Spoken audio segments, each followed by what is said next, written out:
Good evening and welcome back to Drakkenheim. This is the Dungeon Dudes weekly Dungeons & Dragons 5th edition live stream campaign. My name is Monty Martin and I am the Dungeon Master for our festivities this evening. And I'm Kelly McLaughlin playing Wilhelm Wolfsbane, the human swashbuckler rogue, and we're joined today by our good friends. Jill Donatis playing Rudy Whitaker, the shifter Eldritch Knight. And Joel Gorman playing Wrath, the Aasimar Warlock. Thank you for joining us once again. If you are just tuning in for the very first time, welcome! We are the Dungeon Dudes, and Kelly and I post new videos every Thursday on our YouTube channel where we cover everything Dungeons & Dragons, including advice for Dungeon Masters and guides for players, and we also talk out of our butt with a bunch of horrible opinions about which subclasses are the best and the worst in D&D. So you can check us out and you can check us out at youtube.com/dungeondudes. Clip that. You can also join us on Tuesday nights when we record the campaign live on Twitch. It's right now. Check us out at 6 p.m. to 9 p.m. Eastern time at twitch.tv/dungeon_dudes. You can also watch all of the video episodes of the show on YouTube. We're also pleased to announce that Dungeons of Drakkenheim, the entire first season of this campaign, is now available as an audio-only podcast on Apple Podcasts, Google Play, and Spotify. And as well, if you feel like catching up on this campaign, it is available up to date as well.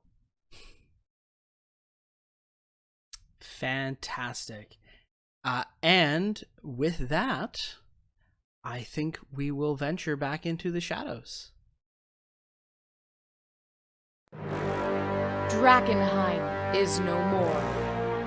For 15 years, we foolishly believed the madness and mayhem of that crumbling city was confined to the ruins. We were wrong. Insidious horrors have crept out of the shadow of Drakkenheim into a world unprepared for such nightmares. Tales of strange magic, swirling haze, and unspeakable terrors echo through the villages and towns surrounding that accursed place. Now, the Dusk Wardens, a new band of heroes, are tasked with driving out the seeping tendrils of the spreading darkness before it takes root.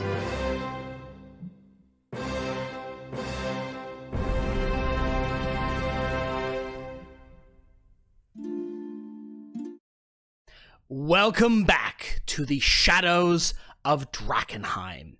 When last we left our heroes, they were saying farewell to the horror and slaughter left behind in that small, sleepy marsh-side village of Shaftburg.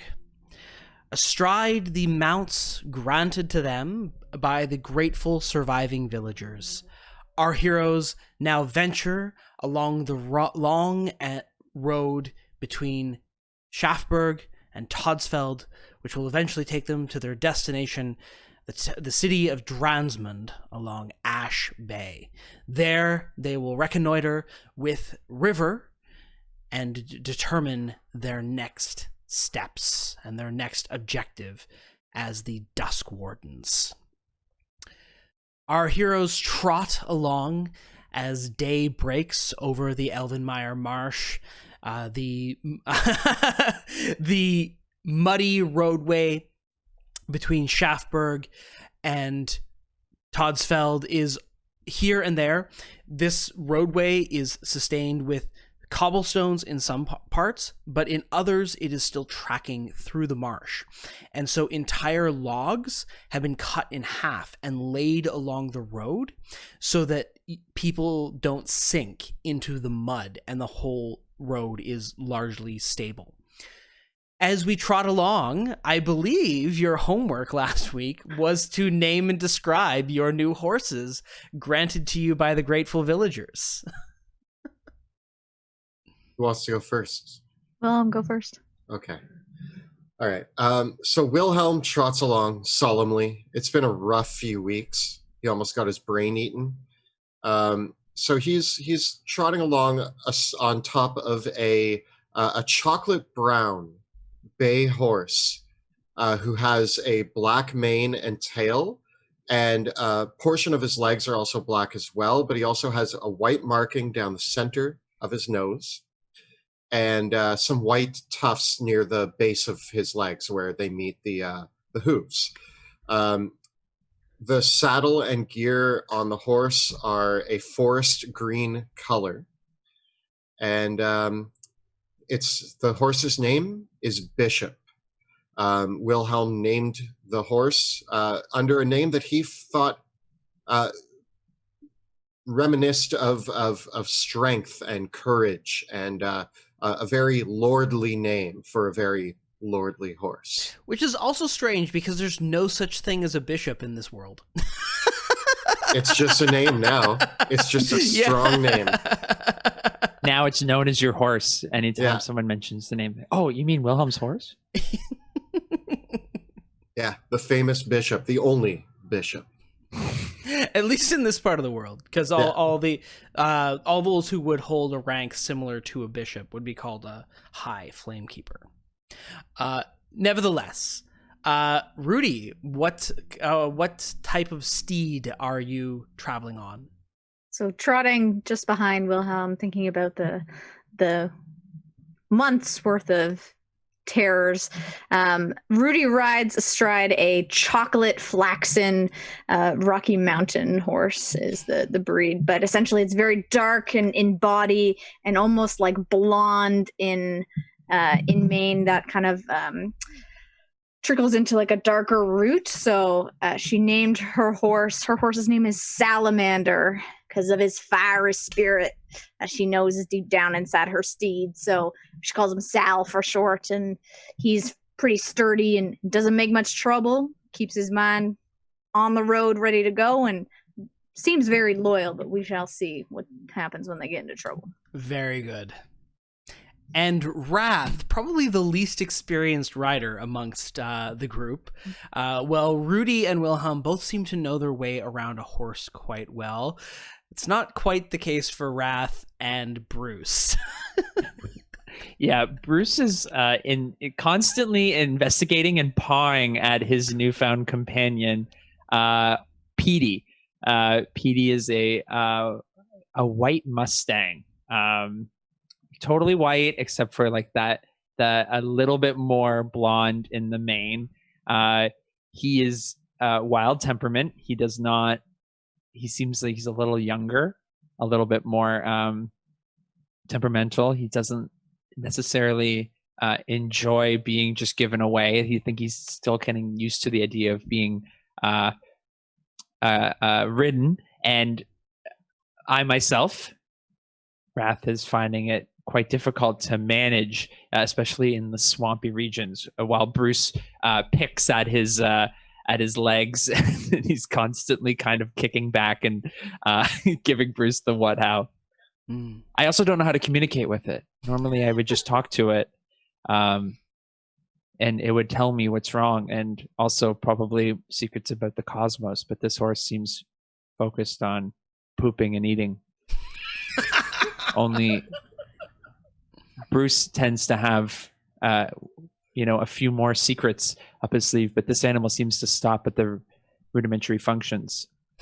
I do not understand. Maybe it is something that I must investigate. Perhaps Bruce comments, whacking at the flicking tail of the horse and snatching a fly that's floating around its butt. Bruce muses, perhaps the horse communicates by waving its tail through the air and forming arcane sigils. We must determine this closely.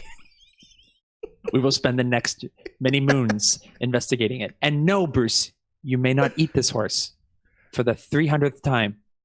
Turn around and I'm like, Wrath, why are you riding backwards on your horse? You need to sit front ways. Pay attention to the front, not the back. Much more comfortable. I'm laying on the horse. I'm just kind of hugging him from behind. Very good. Well, so to look over at our map then, we can see that we are in the southern reaches of Westamar, quite a ways, of course, from shadowy Drakkenheim, way up over here. So instead, you are along one of the trade roads that leads between Schaffberg and Todesfeld, and this route is well traveled and quite well populated as well. Lying at the edge between the Ochtenwald Forest and the Elvenmeyer wetlands is a pretty fertile little crescent that is home to many small farmlands and very quaint tiny thorps and villages. So as you make your way along the road, well, there is very little in the way of proper accommodations or larger towns. You are almost never outside of sight of a farmstead or a small thorp of homes, and throughout the day you pass by innumerable other travelers and merchants. Certainly, not all of them are bound for Schaffberg proper.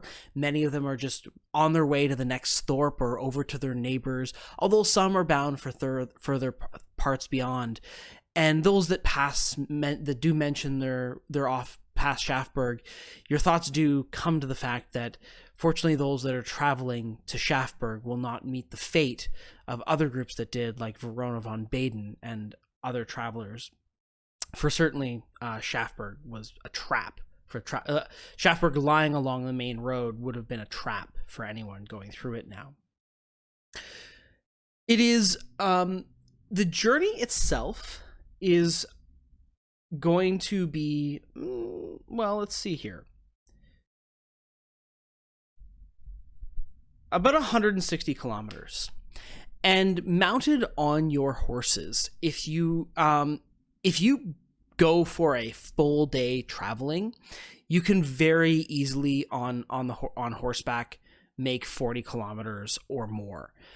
So the journey is really going to depend on how hard you want to push yourselves and how quickly. An experienced rider who pushes their horse really hard can make this journey perhaps in one solid ride, if they were willing to kill the horse.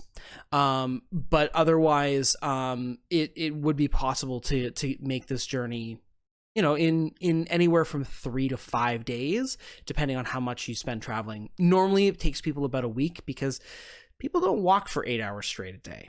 So it really depends on how quickly you guys want to get where you're going. I think after everything that we've been through, I would like to take a casual pace. I think we could all use just a little bit of open road and scenery, and give Raph a chance to learn how to sit properly on a horse. I'm watching and I'm learning. Good. Great. The only landmark that you know of that the villagers of Schaffberg let you know is that not about 2/3 of the way across to Todesfeld, there is Verona von Baden mentioned to you that there is a rather fine establishment called the Emerald Inn, which lies in a very small thorp called Emerald Crossing. And so she recommends that if you are looking for a comfortable place to stay, that would be a potential place to bed down for the night.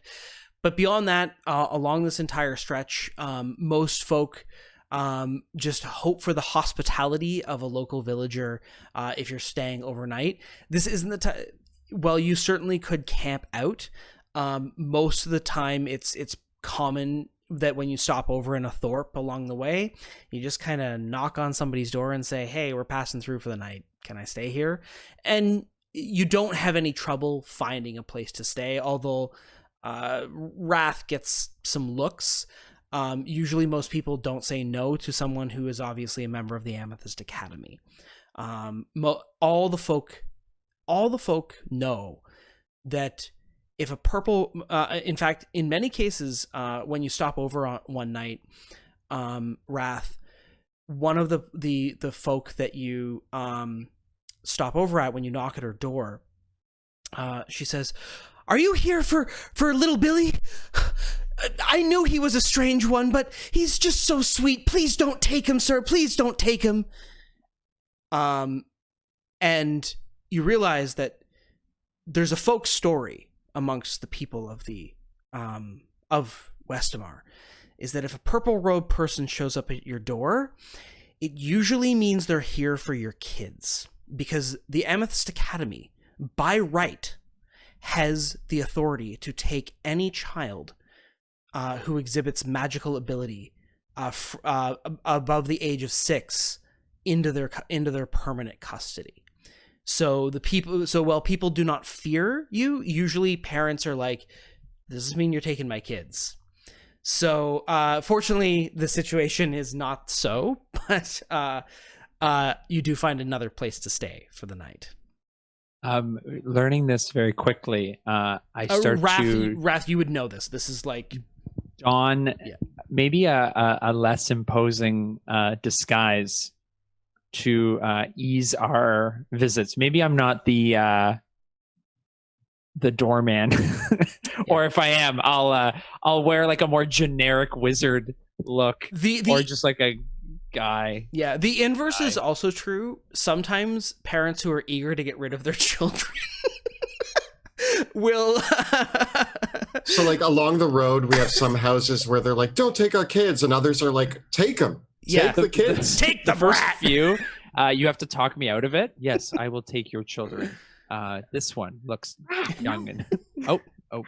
Wrath, no. That's not what we're here for. Someone for Bruce. He is in search of an apprentice. That is not why they're giving you their children. So, for a small fee, I will ignore the rules of the academy. Oh, and you're dragging me away. Get over here. But nevertheless, the truth of the matter is, only 1 in 1,000 people actually are born in such a manner. So the chances of actually encountering any potentials along this journey are small. So as much as they might want to hope otherwise.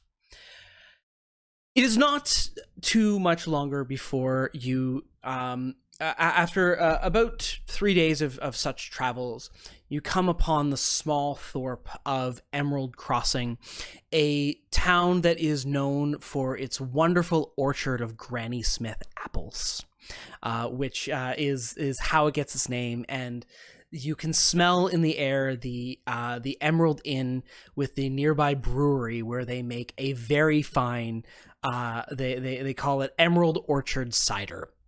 And the inn itself is a squat building that is actually built into the hillside, with a big round circular door, and you immediately realize, halflings.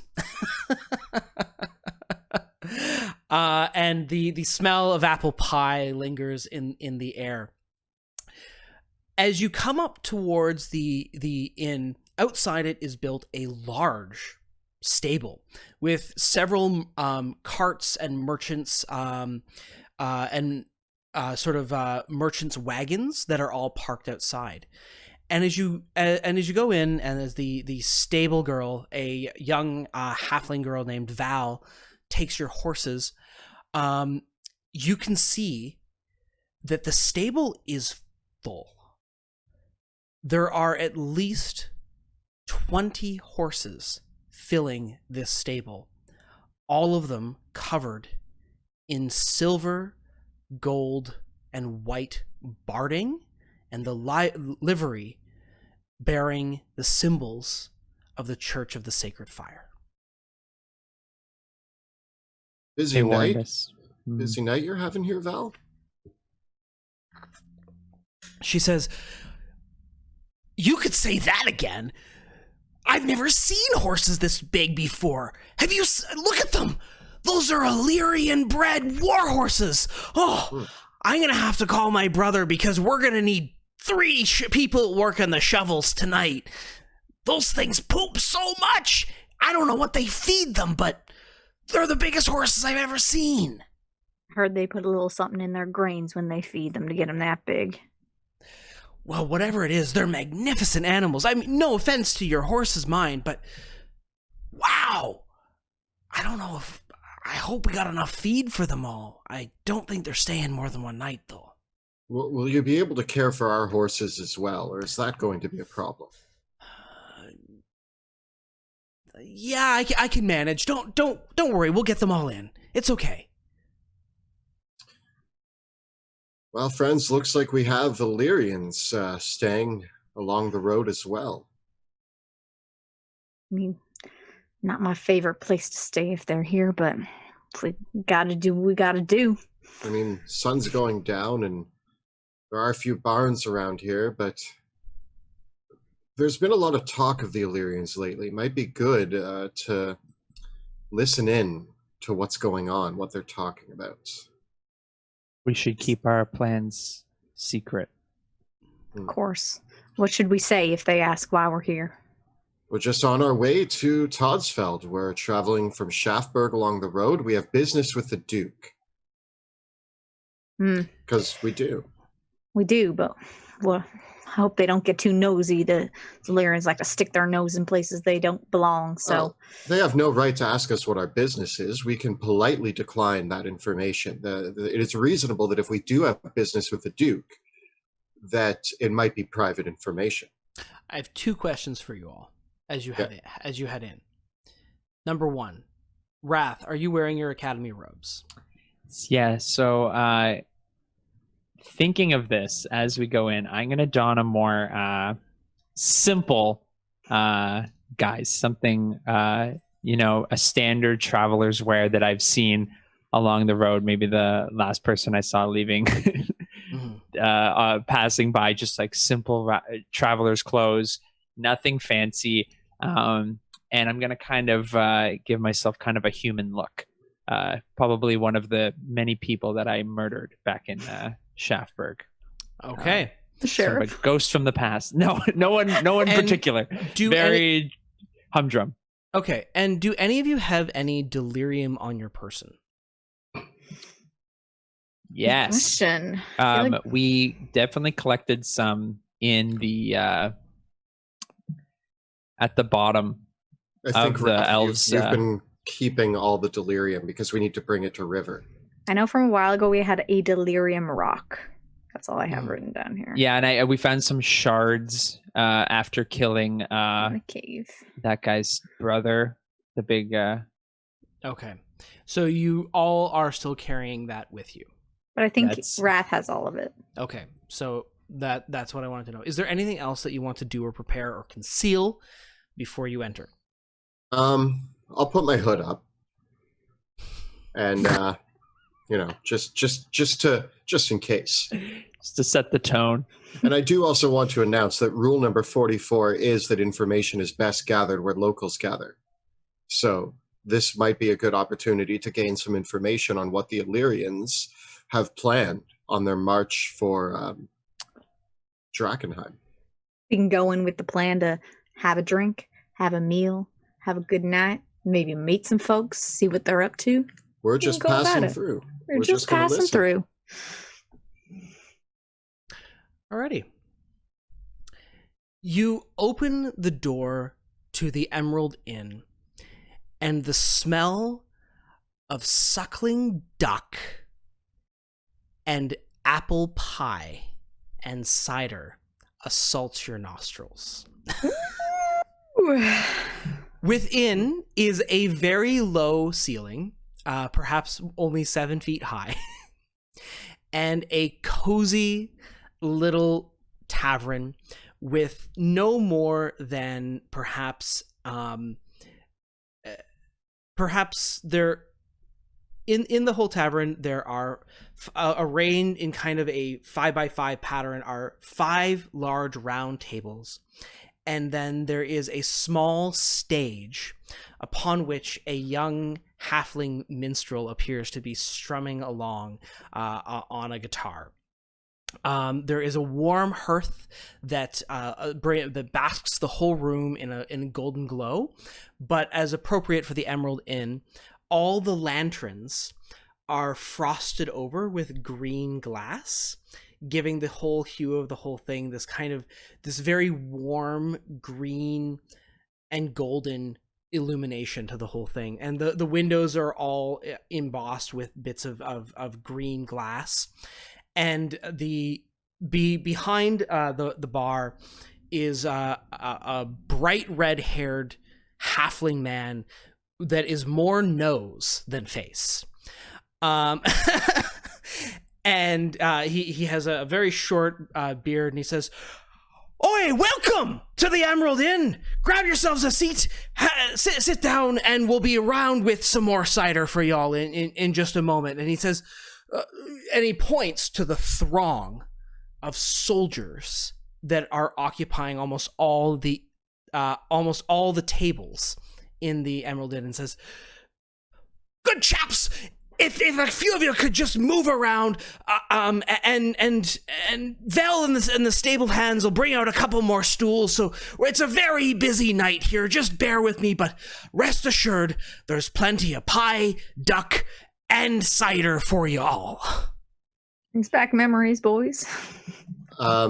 So do they start like shuffling to make room for us? Yes, they do. They make room, and in fact, one of them stands up. She is an armored knight, and she is wearing the white and gold, kind of the white and yellow tabard, and her tabard is marked with the symbol of a shield with a flaming goblet in it. And her shield and sword are slung on her back, and she has this long flaxen hair. And as you come in, she pulls the seat and offers it to you with a bow and says, "Good friends, we're all good company here. The cider's quite good, and I'm really looking forward to that pie. Enjoy." And she goes and joins the rest of her companions. I thank her. I make sure, actually, everybody that gets up to move, I make sure to apologize and then thank them in the most Canadian fashion. Sorry, thank you. Sorry, Light be thank with you. Within Light be with you. Within, you can see that there are there are about 20 people that are clearly all in the garb and equipment of some kind of Illyrian knightly order. With Wilhelm, with your knowledge of history, you know that there are dozens of knightly orders in Illyria. Though, judging by the equipment, you would guess, and what you've heard most recently, it's a very accurate guess that these are the Knights of the Silver Order, one of the oldest knightly orders in Illyria, and one that has previously been operating across the world. The thing that you know, that everyone kind of knows, is that the Silver Order says that they're not an Illyrian order, but a church order, which means that they don't respect national boundaries where they operate. And so this is something that is known. They claim to act under the authority of the church and above the laws of nations. But amongst the group of them, there seem to be several, at least maybe 7 or 8 of them are clearly knights, though most of them are not wearing their full battle plate, and they seem to be attended in some regard by at least a dozen squires. Well, I suppose we should take our seat and order some food, ask for a room, and see what all this commotion here is about. Yeah, I'm really looking forward to that duck. Bring it my way. I'm ready for a hot meal after riding all day. As we take our seats, I yell up to the red-haired halfling, 3 ducks, 3 ciders, and 3 pies? 3 pies? I'd eat one of those delicious pies myself. 3 slices of pie, I meant. Raph, do you enjoy? Okay, fine. An entire pie for the table, please. As the evening progresses, one of the other a red-haired halfling woman comes around and puts a pie in front of each of you, and she says, "Round here, this is what you get. And it's actually a halfling-sized pie. It's a whole pie, but it's a halfling-sized pie. I at some point decide that Raph probably isn't going to finish his pie, and are you going to finish that? And I start eating the pie. And outside of my robes or my traveler's clothes comes Bruce, and he gives you a look that goes beyond comprehension, and he proceeds to devour the pie. Has your cat been eating the pie the whole time? What pie? I flick the piece back into your plate. Very well. My mistake, Raph. It's not long as you get through the duck and get into your cider and your pies. The flaxen-haired knight comes back over to your table, and she says, "May I sit down?" By all means. And she says, "Thank you for your company." She takes a seat and places her helmet on the table, and she introduces herself, and she says,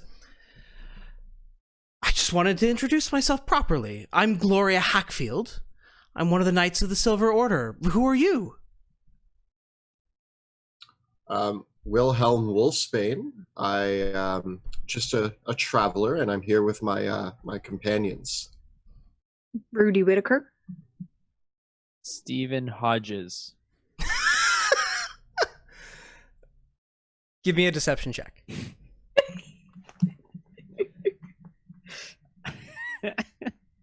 I get a 14. Okay.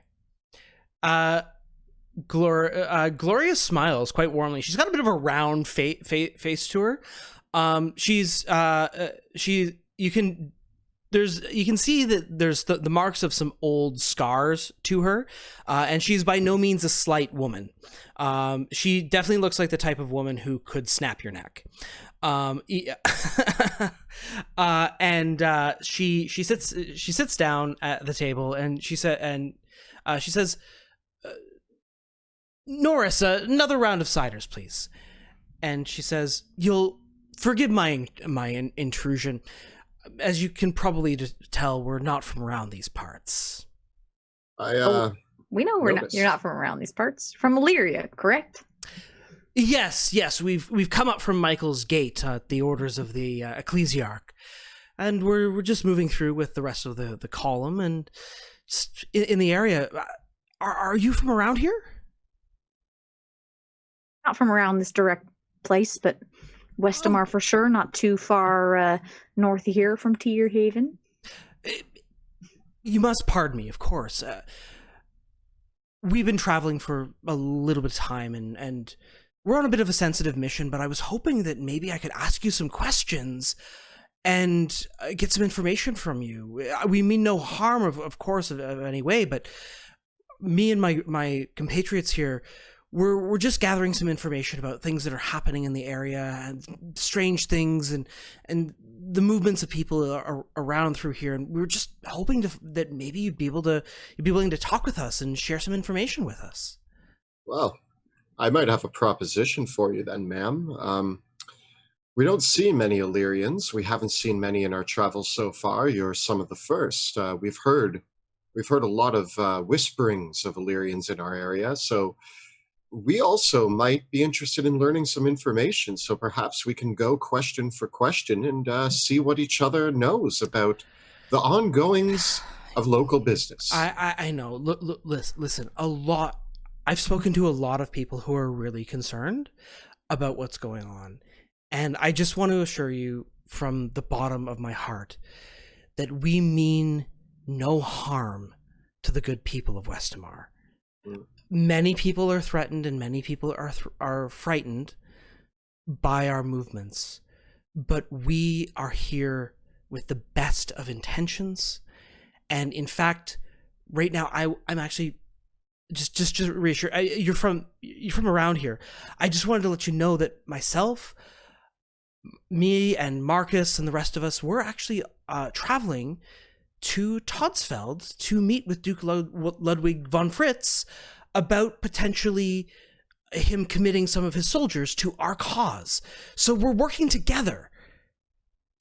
And what is your cause? Well,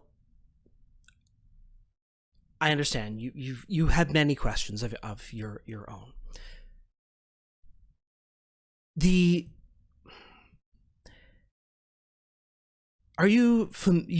no doubt are familiar what's happened in your capital, yes? I mean, if you mean a meteor crashed into it and it is decimated and there are scavengers picking about that husk of a city, hoping to find some sort of answers, yes, I'm aware of that. If you're talking about the war that followed, yes, I'm aware of that.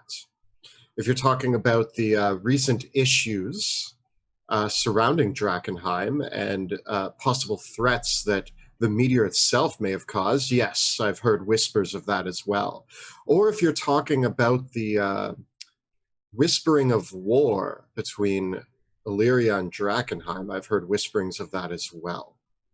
So perhaps you can enlighten me on anything I may be uninformed about. Well, you certainly have the lay of it. But we're here for slightly different purposes. We are here because we know that an heir to the throne of Westamar has been found. Unfortunately, supposedly, this heir is under the sway and manipulations of both the Amethyst Academy and the false and heretic Lucretia Matthias. Your leaders have resolved to allow themselves to be manipulated by a conspiratorial mage guild and an insane heretic. And that 14-year-old boy is going to be manipulated and controlled by these people who do not understand the danger of what they are meddling in. You said many things that you knew about, but are you familiar with this? She reaches into a thick leather pouch and first pulls out a strange leather glove that seems like it might be plated with something on the inside. And she reaches into a leather pouch. She pulls out a small fragment of delirium. Have you seen this before? I've heard it's dangerous. She looks at both Rudy and Wrath for an answer. Yes, I have seen things like that. And I do my best to stay away from it. It is quite volatile. I am impressed that you would carry it so openly. I carry it only so that I may demonstrate what it is. A piece of this. My sister touched a piece of this. It sank into her flesh. And over the course of 2 weeks, it poisoned and polluted her body beyond anything any priest of the sacred fire that we knew could cure. She wasted away before my very eyes, and worst of all, she sank into a screaming madness. The people that are controlling your king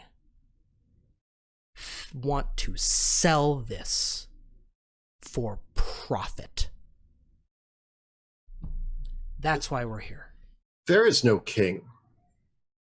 There's rumors and suggestions, but nothing has been cemented, as far as I know. So before you go claiming that there are new rulers in Westamar. I am deeply sorry for the loss of your sister. Oh yes, I suppose that was a nicer way to go. Wow, Wrath, good job. That must be very difficult. I have had tiffs with my own sister, Yet, I could not imagine seeing her waste away like that. It seems it has brought you far away from your home. Yes, it has. Because this stuff has been showing up all over. And we've been hearing about more and more of it all over Westamar, in fact. And so we want to make sure, and there's one place where all of it comes from, Drakkenheim.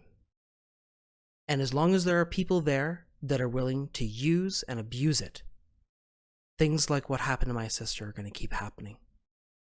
And that's why we need the support of everyone in Westamar. Because a king that poisons his people is no king that you want to have on a throne.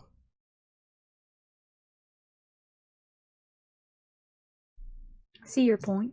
See where you're coming from. May I ask how you acquired this piece of delirium?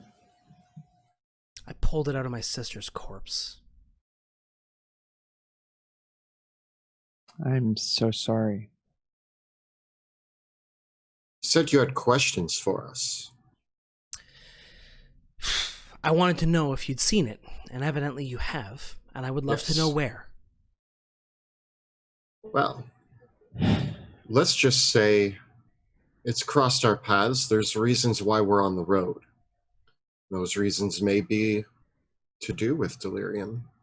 It's caused problems around here, I agree. I want to mentally, in Wilhelm said, don't say anything about our mission. Don't. Guys, I'm a terrible liar. Oh, okay. Wilhelm, give me a deception check. Did I lie? Okay, give me a persuasion check then. Ah, there we go. 18. Okay. She said she smiles and she says, Of course you are. We've heard of other smaller towns that have run into these problems. Most of them are along the Dran River. And there's many of completely normal, average, everyday folk like yourselves that have been going to the dukes and nobles asking for help with what to do. Now, it's not everywhere yet, and most folk don't know what to do. But we want to, we're hoping, at least I hope that I can convince Duke von Fritz and Duke von Baden, at least, to see the light. Valiant goals, I suppose. So you hope to protect Westamar? Yes. By destroying this rock? Yes, absolutely. And most importantly, bringing to justice that false and heretical prophet that is trying to splinter and fracture our faith by claiming that this poison is an instrument of salvation. Well, how do you know it can't do good unless you studied it and learned about it? Sorry, what? You're just saying it's bad because you've had one bad experience, but bad things can do good as well. I'm not saying I've had good experiences, but what do you know about it? I know that it killed my sister. I understand that from your story. But what else do you know about it? It came from Drakkenheim. It's part of the star that hit the city. Beyond that, the only other thing that we do know, it's basically impervious to any sort of weapon or tool that you might strike it with. It takes a magical hammer or divine radiant energy can destroy it, and it crumbles to dust. Now, I'm not starting an argument here. That's not my goal with what I'm about to say. I believe that it sounds like what you're doing is good, but based on what you just told me, your facts are that a piece of it killed your sister, and therefore you have agreed that it is evil, which makes sense. That's a logical train of thought. Your blade, you carry a blade with you. When the blades were invented, when people invented weaponry and swords, I'm sure there are many people out there in the world who might look upon them and say, well, these are evil, but yet you carry one. It's a fine line between what is useful as a tool and what can do great evil. And it depends who's making the calls. Destroying it may be the answer, but there may also be benefits to it that we have yet to discover. You're wise, but right now we've got a madman with a sword. We've got a madwoman with a sword asking people to drive it into their hearts. That could be upsetting. I see your point. I understand that you are on the way to visit the Duke in hopes of recruiting more to your cause. Are you planning, is this in Todesfeld or in Draensmond? Both, actually. And then we'll be heading up to Helberg and possibly as well to Altbrook as well. Haven't quite decided whether we're going to head west or north after we leave Todesfeld. As we travel along, we may find ourselves confronted with delirium or maybe information. Is it possible to reach out to you? It seems you have ways of dealing with it, although we could find you in one of these places, but if you tend to go on your mission, is it possible that we could find some kind of way to contact you? We are going to stop over at St. Rosalind's Cathedral in Todesfeld before we meet with the Duke. The High Flamekeeper there, Irma, can contact us once we inform her of our mission. We believe that Irma still remains faithful to the flame, although we have heard that this is not the case in Dransmund. From what we understand, the Flamekeeper of the Cathedral of St. Giordana in Dransmund has converted to the heresies of Lucretia Matthias. Have you found your way through Shaftesbury recently? We passed through Shaftesbury a few weeks ago, but we didn't stay. The people there were kind of strange. Yes, and they did speak of, well, we heard rumors that there might be illegal trade of delirium coming from Draensmond and Todesfeld. No, this might be information you might find helpful upon your quest. It doesn't surprise me. We're still trying to figure out how it gets down there, but we've seen people meddling with it as far south as Michael's Gate and even down along the Free City and into Caspia. We've heard of it all over, really. It all comes back here somehow. There's only one place where you can find it. How a rock moves so far is beyond me. She reaches back down into her other purse, pulls out a gold coin. Rocks for rocks.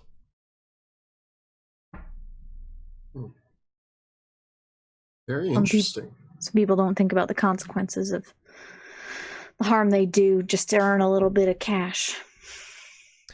Some people are willing to wreak havoc upon the lives of others just in the name of making a few more gold coins. And some wreak havoc for the sake of power. It's all for devilish reasons, wouldn't you agree? I would.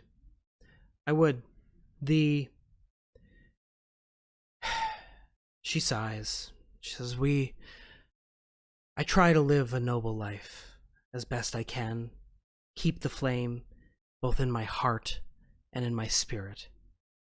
And it's challenging sometimes. It really is. But I just think she sighs for a moment and she thinks on a few of her these kind of tenets and whatnot. And she says, the church tells us that the flame is to be with us, that we are to live a noble life, and that first, you must remember in all things the first three tenets. Act with compassion in all things, for to do so is to keep the flame. Act with truth in all things, for to do so is to keep the flame. And act with righteousness in all things, for to do so is to spread the flame. So, just doing what I can. I appreciate you answering my questions. I appreciate you answering ours. It's been a pleasure. Appreciate the ale. And thank you for the seating. We are been on the road for some time, and it was nice to let our legs sit instead of on a horse. Same here. Our horses need another day before we can set out again, but if you wanted to stay an extra night with us, we would be happy to travel to Todesfeld with you. We'll see how... It seems our business may take us. However, we appreciate the offer. Certainly. She says, I better see to my men, but feel free to come over. A little rowdy. Yeah. They're starting to laugh and make some jokes back on the other side. So that she excuses herself and says, "Flame be with you." And also with you. Monty, what was her name again? I forgot it at the start. Gloria. Can I ask her? Is it weird to ask her at this point? Gloria. It is weird to ask her at this point, like super weird. But her name was Knight Captain Gloria. Yeah. I whisper over to Wrath. I was like, "It's Gloria. Just Gloria." I'm waiting for someone else to say Gloria, and then I can go. Oh, yeah. It's Gloria. Yeah. I lean in to the table with you two. Rule number 31. Don't judge a book by its cover, but also don't pass final judgment until you've given it a good read. And I feel like there's a lot more reading that needs to be done here. Illyrians have always thought their righteousness comes above the rats of others. I always take what they say with a grain, She has her story, and that's hers. However, it's important that we keep her in the dark, if you will, as to our intentions. It seems that she has business with the Academy and others who we may find supportive. What concerns me is the Illyrians seem to be here under some false idea that Drakkenheim is electing rulers of Westamar, but we would have heard about that. We would have heard more details about that. And they're Would here. we? Yeah. You guys have kind of been living in the middle of the forest. Well, that's big news. Don't you sleep in a barn up until like 3 weeks ago? Yes. Big news, but remember, where's the news coming from? We haven't really had much. I mean, Wrath, we hadn't really talked to you much. And if you were getting the news, then you would have passed it on, I hope. The Drakkenheim Daily has not shown up at my door in almost 17 years. Well, not like we get a newspaper. What weight are we going to put into that? The Illyrians are marching on our capital under an assumption of rocks and misguided ideas of leadership and false prophets. It's very scary stuff, but Drakkenheim's just a hole in the ground where a few people have been scouring around looking for horrible things. Last I heard, it's full of monsters. I mean, what sort of leaders can exist there? What sort of false prophets can we have existing in such a horrible place? Oh, I heard rumors of movement happening, but not to the extent that I've heard from these Lyrians. So I wonder how much has been, exaggerated. And you know what happens when they get their, their, underwear bunched up underneath that, shiny armor, and they just need to march out and put them what they think is right on others. And I'm trying to say this like under my breath, but I'm starting to get a bit heated. And I'm like, I pat you on the shoulder. I feel you.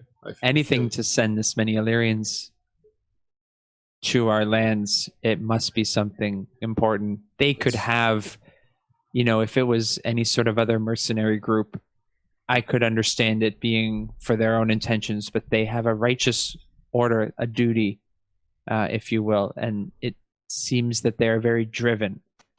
They could be very difficult if they get in our way or find us to be a problem.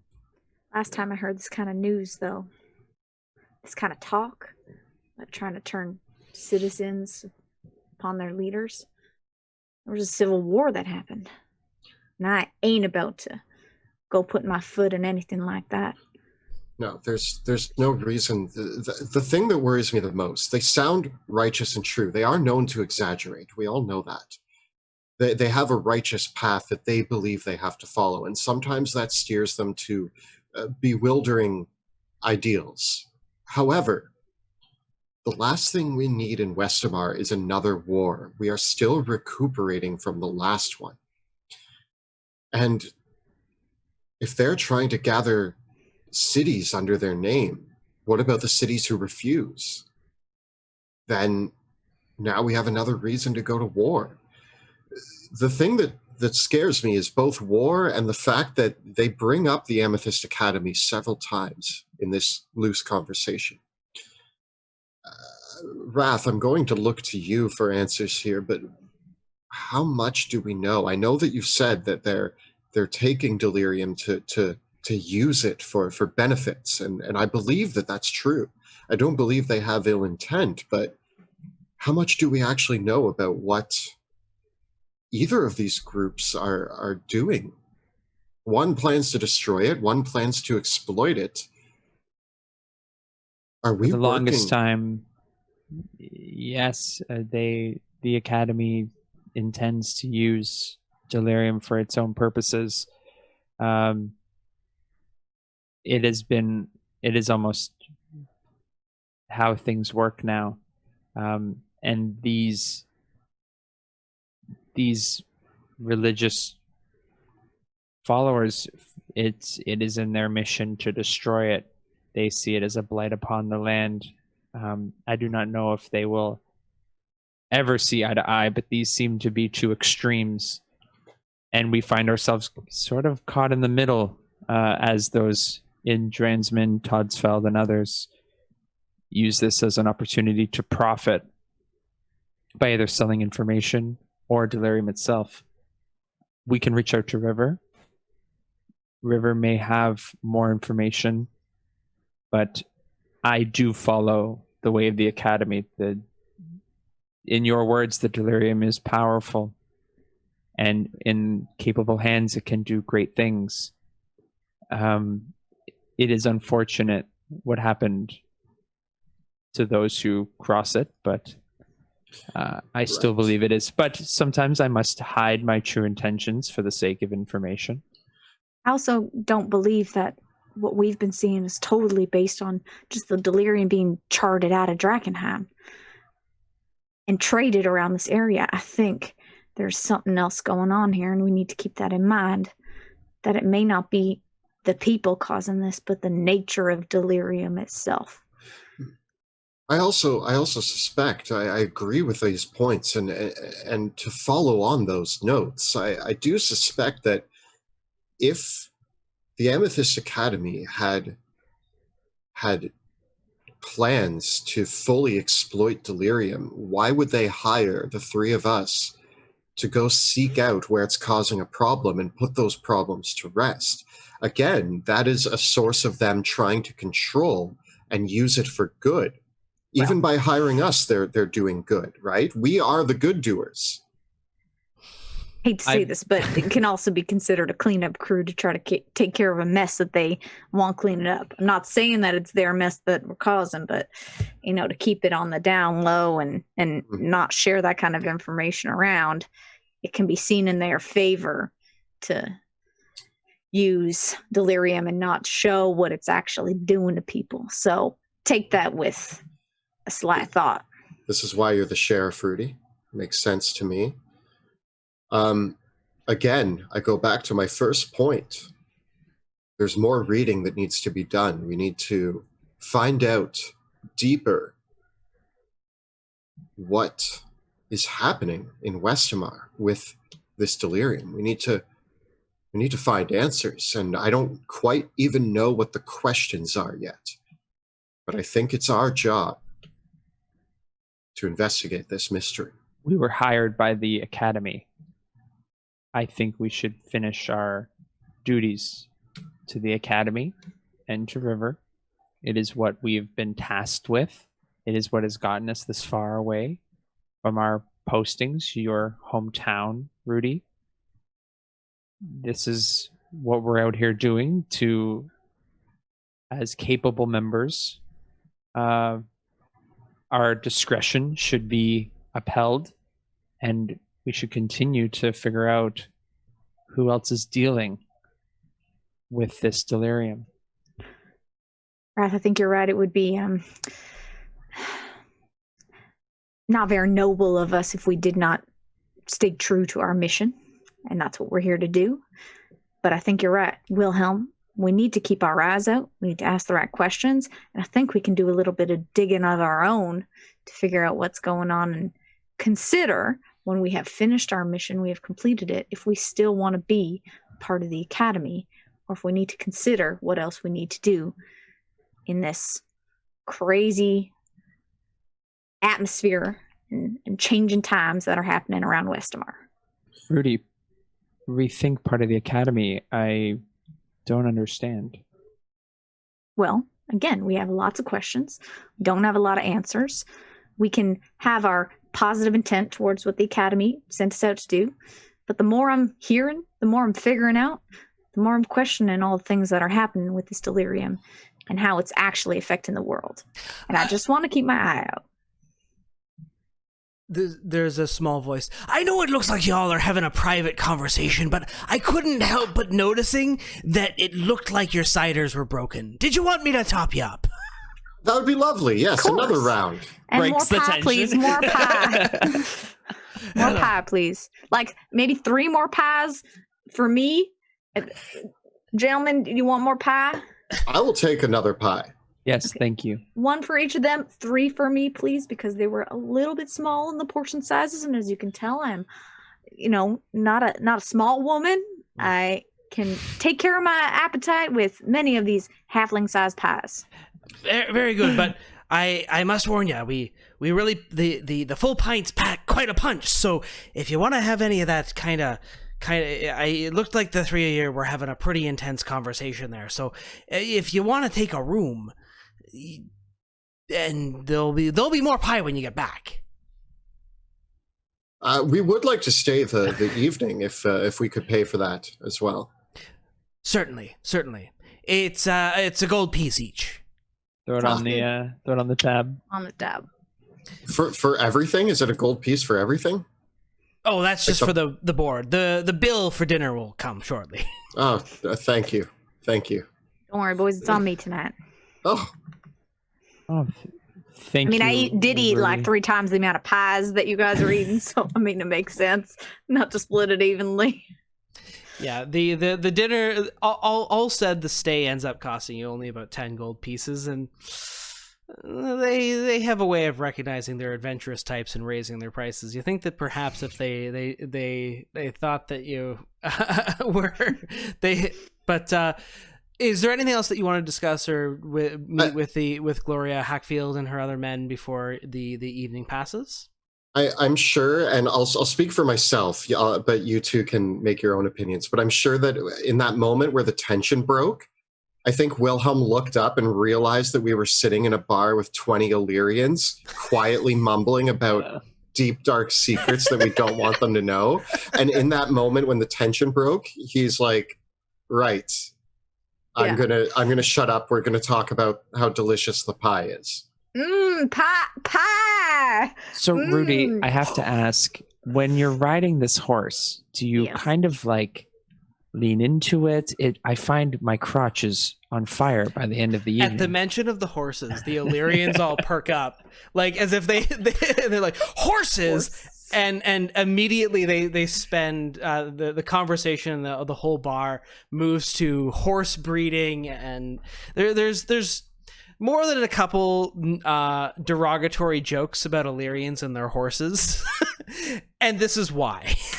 I imagine that Wilhelm starts putting on like a more friendly face, and he actually tries to rile up the Illyrians to show Wrath how to ride a horse. Everybody's had a few ciders, and I'm like, this one doesn't know how to ride a horse. Perhaps one of you experts can give him a few tips. And I imagine that we all drunkenly go outside and watch Wrath struggle on a horse.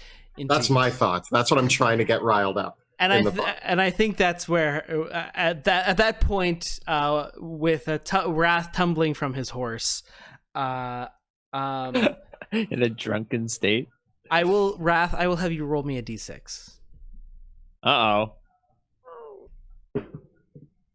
4. Okay. You tumble off the horse, and as you go to stand up, you see that the pouch of delirium that you were carrying just somewhat spilt, but you're able to snatch it up, and it doesn't look like any of the Illyrians noticed. That's enough of that. Okay, we're going back.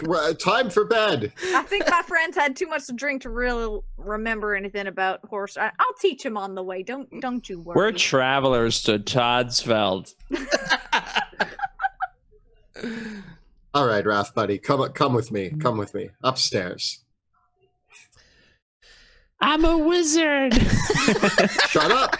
No, you're not. You are not. He's not. He's not no. He gets like this when he's been drinking. And so one of the Illyrians like, but he can barely control a horse, let alone a spell. Right? Right? What a joker this guy is. Friends, whole lives. Not once have I forgotten his name. Let's go. I'm Stephen Hodges. That's right, Steve. That's right. Well, yeah. That's my fake name.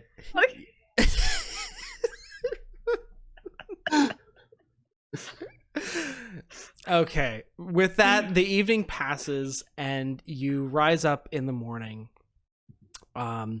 to take up your horses. Val brings out your steeds, who seem to be quite happy and well fed, and you depart Emerald Crossing and the Emerald Inn towards Todesfeld. I think that is a good spot to take a break. And we are back from our break. We have all had our short rest, consumed all of our consumables, and are back at full hit points. If you're enjoying the stream and you want to help support our work, make sure to check us out on Patreon. You can find out how by following the links below or at patreon.com/dungeon_dudes. Also keep in mind, if you do join our Patreon, we also have a phenomenal Discord community that is exclusive for our patrons, where you can discuss any role-playing games, any D&D related stuff. You can talk to us about Drakenheim. You can talk to us about whatever geeky topics you feel like talking to us about. So make sure to join us on Discord and join in on the fun there. And of course, don't forget to look at the links below for our Teespring store, where you can find all of your favorite Dungeon Dudes t-shirts, including way bigger than ducks, the Dusk Wardens from Shadows of Drakkenheim, but of course some old favorites like Yes, Troll Killer as well. Check out bit.ly/Dungeon Dudes merch. And in our game tonight, we use a variety of incredible assets produced by talented artists. They have graciously given us permission to use these assets in our stream games, but you can use them at your table too. And we encourage you to check out and support these amazing creators. Roll 20 for the virtual tabletop that you get to see on your screen. Battle maps by Alex Fendara of Neutral Party and Ross McConnell of 2 Minute Tabletop. Custom maps created using Dungeon Fog and Wonder Draft. We got player character artwork by Jeremy Cole. NPC token artwork by Matthias Bourbon. Monster token artwork from the D&D 5e Monster Manual and other source books, special effects tokens by Gabriel Picard, and music by Tabletop Audio. So please, please, please support these amazing artists and creators. Thanks for that amazing shout out to all those fantastic people, Joe. Well rehearsed. Yeah. With that, let us return to the shadows. You in the morning, the stable girl Val gets your horses, and you wake up in the morning. There is a lovely breakfast prepared of maple smoked bacon, and with eggs and some tomatoes. And as you sit down for breakfast, many of the Silver Order knights are still hungover from the night before, and and Norris comes up to you and says, "Heading up down to Todesfeld then, eh?" That's right.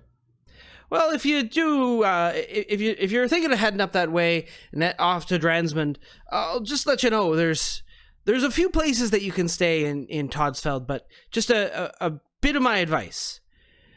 Bess Bergen at the Blue Brick House Hotel has the finest place in all of town. But whatever you do, don't stay at the Smoke Street Flophouse. It's a dump. The Gavel and Gauntlet has good drinks, but I don't trust Zap, who runs the Drowning Cat. There's a few other good places, but those are where I'd stay away from. Those are where I'd go. What was the first one you mentioned again? The one that you definitely recommend? That's the Blue Brick House Hotel. My cousin Bess runs it. Ah. What you're saying is we'll get a good deal if we mention your name? I wouldn't mention my name to her, actually. Oh, all right. Might remind her that, well...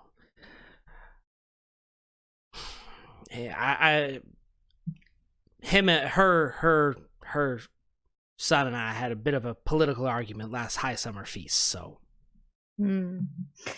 Family business. We will stay out of it. We will not mention, but we will say that we were recommended. It's very kind of you. Thank you for the hospitality. This has been excellent service. I've heard stories of the Emerald Inn, and it surpasses all those expectations. Much obliged. Safe travels.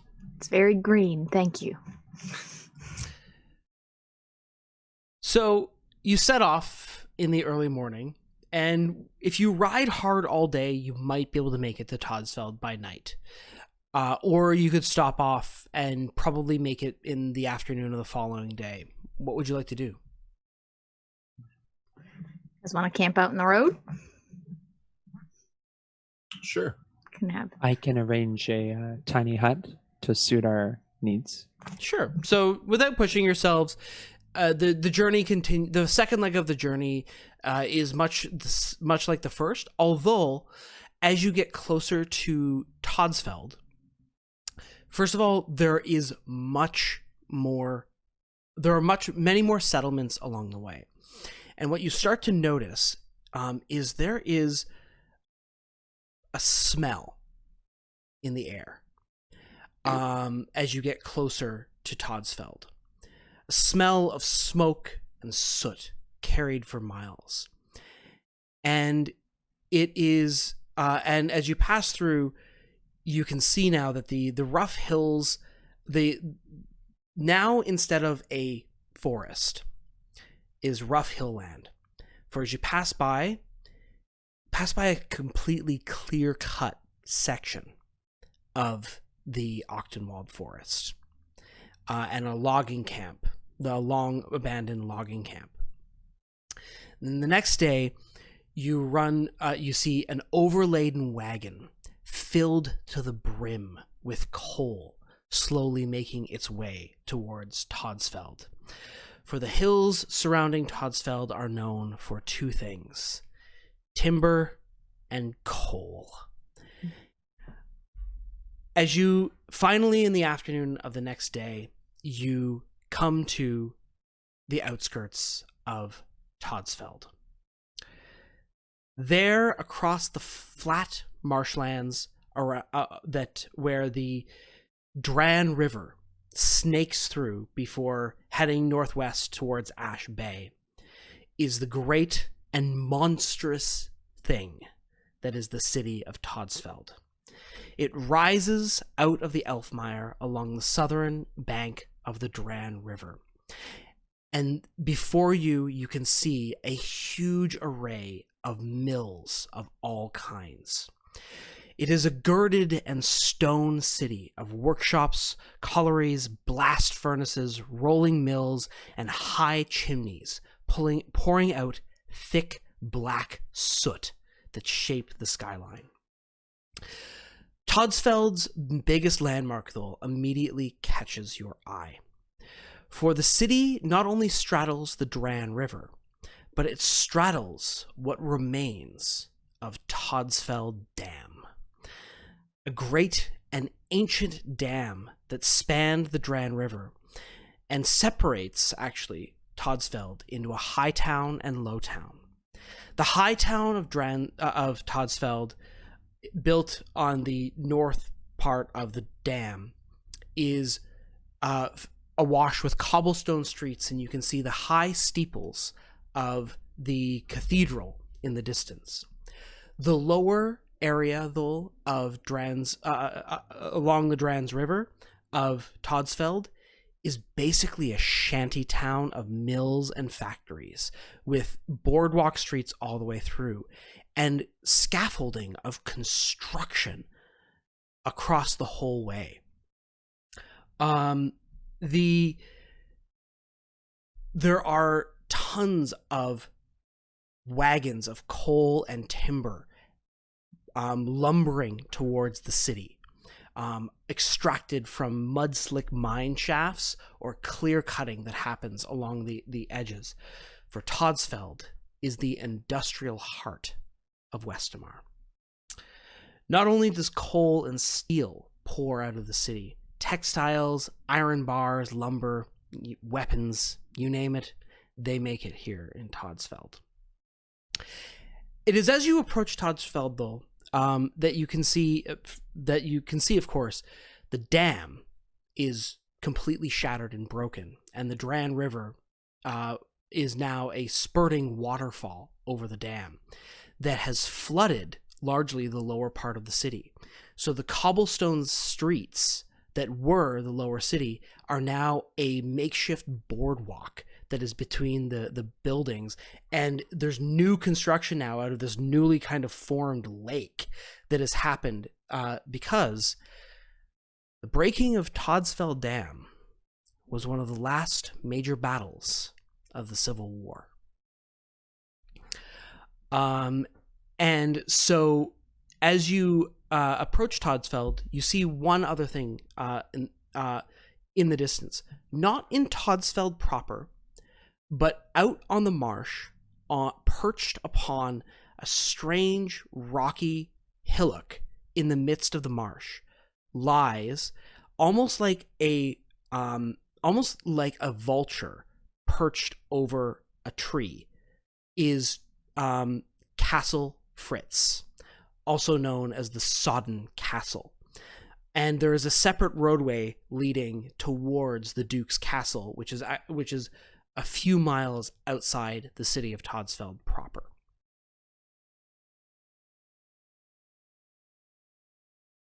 Well, I've heard stories about the beauty and not so much beauty, I would say, as the majesty of this city, but no one talks as much about the smell. It's a little pungent here. It's a strong city to be at for sure. It's been a while since I've been here, but it smells about the same as it ever has. And I mean, seems like the construction's still going on since I've last been here. They say it never ends. Such an interesting place. It's a shame what happened to the dam. Used to be one of the Remnants. Yeah. one of the great staples of Westamar. People spoke highly of that dam. It was a great ancient relic of ages past that was destroyed during the war. Just yet another victim of what happens. It is known that during the war, Conrad von Kessel's forces had an insurmountable advantage over Manfred von Kessel's forces thanks to the alliance that they had with Todesfeld, until a commando force was sent to break the dam and break the back of the industrial capacity of Conrad's alliance. Heard it was a rough time for them here around that time in the war. It was a rough time for many people in these areas, really all of Westamar. There won't be a single city that we come across that wasn't touched in some way by that war. We do have a coin for the Duke. What do you guys think? I won't say that I've heard many nice things about this Duke, but River did give us a coin that we are supposed to present if we'd like passage into the castle and hospitality. So that is an option. Or we can head into the city and see what's going on there. Say the sooner we can get our business done here, the sooner we can move on to Dransmond and meet up with River. And don't particularly want to stay here very long. What is our business here, other than the coin to see the Duke? We're just passing through. Find out if the Duke or anyone otherwise knows of the illegal trade of delirium. There seems to have been, many clues in Schaffberg that this moves freely. Who are the potential buyers and sellers? Wrath, one thing that you do know is that the Academy the Academy itself always assigns a mage to every Duke from the Academy itself. So with the Duke would likely be another wizard of the Amethyst Academy, who may or may not have more information on that front. But mages assigned to all the local dukes are part of the eyes and ears of the Amethyst Academy. And of course, there is a cathedral here where a High Flamekeeper resides. The other places that you know of are the several inns and taverns as well. And you said that the Todesfeld, or at least Gloria said that the Dransmond Flamekeeper had turned and they were investigating it. But the Todesfeld one seemed to be still with the for the flame. Yeah. Then I suppose we're heading for the castle for information and perhaps to meet with a contact of yours, Wrath. Yes, hopefully. More seeing information. the Academy member might be good to make more contacts, get more connections. Okay. We could find out what we need to know about the Duke now that we know that Gloria plans on arriving and asking for help. We could see what his intentions are. Might be better off getting to him first before the Illyrians get here. See what's what with that situation. I agree. Mm-hmm. Yeah. As you come closer to Todesfeld and come along the line, you just see there's a large notice board that has been placed by the last milestone. And it just says, "Warning. Common folk are advised not to drink the water of the Dran River, for contaminants and poisons have recently been found within, cause of the industry within. All water should be consumed from the local wells. Interesting. That might be worth bringing up as well. Does the water look pretty gnarly? You would have to go into the city to see. The castle is okay. We're far away still, right? Yeah. Gotcha. Yeah. So are you gonna head to the castle? Yes. Okay. Mm-hmm. Yeah. As you can see, as you travel up towards the castle, it is out in the midst of the marsh, which is almost flat out here, just a swamp basically. And as you come up to it's perched on this very strange looking hillock. And as you can see, the hillock is actually not a hillock at all. It looks like the ruins of maybe one, perhaps two, if not three castles that might have previously fallen over and sunk into the swamp. But the fourth one still seems to be standing. There are so many hints to tell people not to build in the swamp. With every building we've seen is sunk into the. Why do the people of Todesfeld insist on sinking castles? It's so much money wasted. Sure, eventually they got some tracts of land, If you build a castle build off of. and it sinks, then you can build the right castle on top of it. And in any case, as you approach, you can see Genius. that there is this a rough set of drawbridges that lead up to this tall spire-like castle that is mostly just a keep with a small palisade wall around it. And as you come up across the wooden bridge, there are a pair of guards outside. They are all clothed in. Flying high above is the symbol of the von Fritz family, which is a boar's head on a yellow field. And so they're wearing these yellow cloaks that are somewhat stained with mud. And as these two portly-looking guards stand out the front wearing full plate armor, and one of them holds a spear, the other holds a sword. And as they do so, you hear a horn blow and a whistle cry, and it's not long before a much larger this very large woman with helmeted head and armor. Actually, it takes you a moment to realize that this is a woman at all. She comes down, and her cloak has a purple stripe on it and a tabard of the boar's head and the big plume that marks her as the master of arms, or the guard captain. As you come down, though, you notice the sword that she is carrying has a delirium shard built into its pommel and its hilt. And as she comes down and she says, "Captain Breeder Cans, what is your business with the Duke?"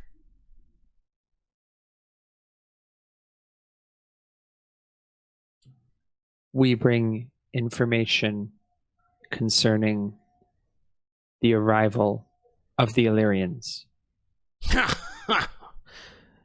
You and everyone else. All right. Thanks for the information. Hold on a moment. I hold up the coin. She looks at the coin, snatches it. She turns to the other one. Alert Master Noodles that she has some visitors from the Amethyst Academy. Noodles? She says, "Yes, our court wizard, Master Noodles. She'll see to you until the Duke is ready for you at dinner." Master Noodles is highly revered amongst the Academy. It is best that you stifle your laughter. You Do not laugh every time you say their name. Noodles. You have a wizard named Noodles. That is Master Noodles. It's you. I mean, I've had some good noodles, but none that I would consider masterful. I know, right? Get it out now. Please. You're gonna embarrass me. You're. I'm sure we'll all do a good enough job of embarrassing each other once we get inside. Noodles. Noodles. What do they have a cousin named Spaghetti? Oh. Yeah. What's her brother's name? His brother's name? Pasta. Master Pasta. As you continue to laugh, the guards escort you in and through the halls towards the high tower where Master Noodles dwells. And they knock up and they say, "Master Noodles, you have visitors from the academy." And the door opens to reveal the shortest gnomish woman you have ever seen. She cannot be much more than 2 feet tall. But she has a warm freckled face and graying hair. And she looks up and she says, "Ah, Raphael, welcome. I see that you are in cahoots with your sister, finally. Come on in, come in. And she gestures you into this immaculately organized library and office. Thank you, Master Noodles.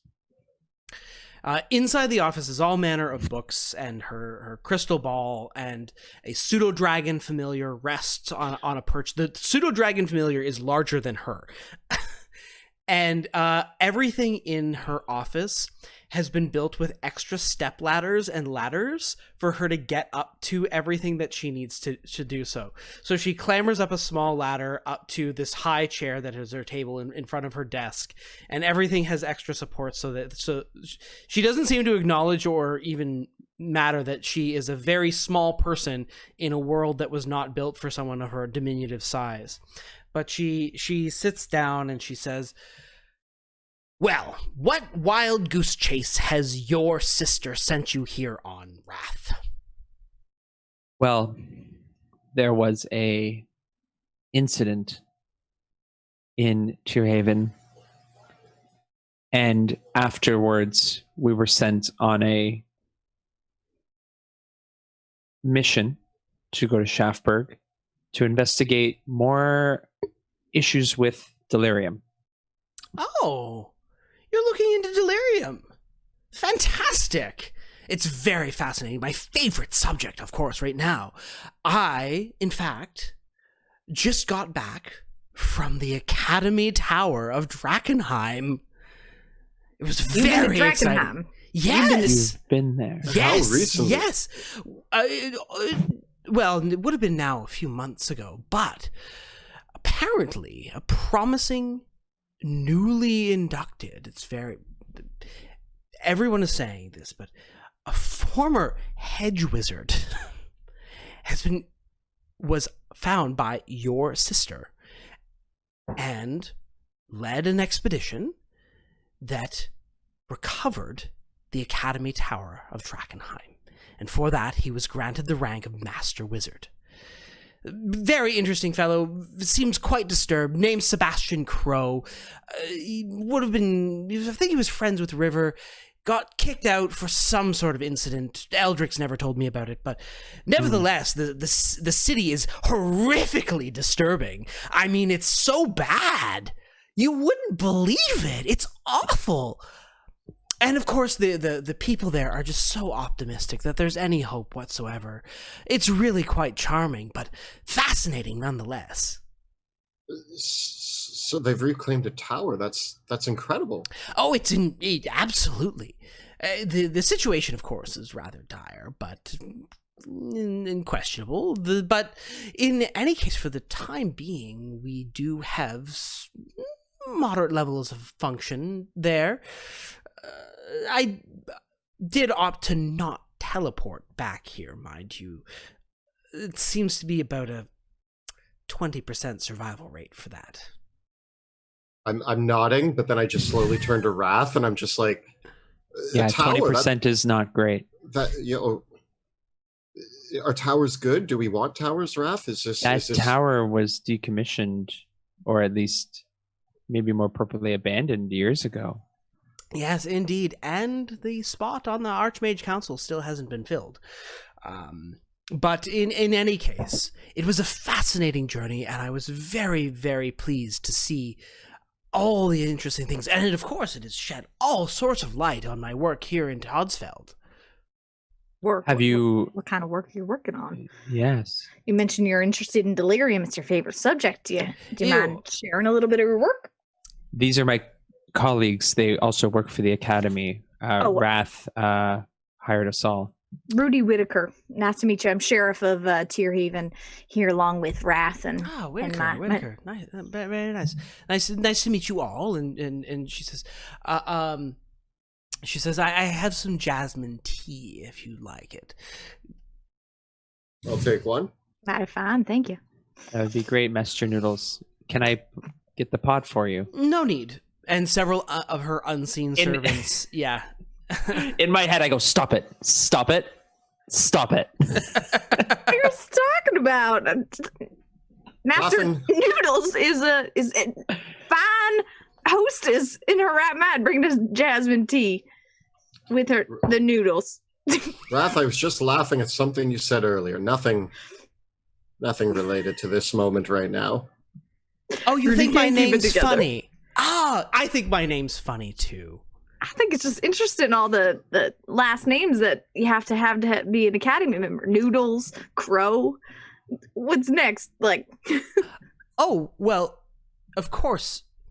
That's because when we're members of the Academy, many members of the Academy give up our old names. We can't inherit anyways, and we pick our own names once we finish our training. I loved Noodles growing up, so I said I'm going to call myself Noodles. Solid logic.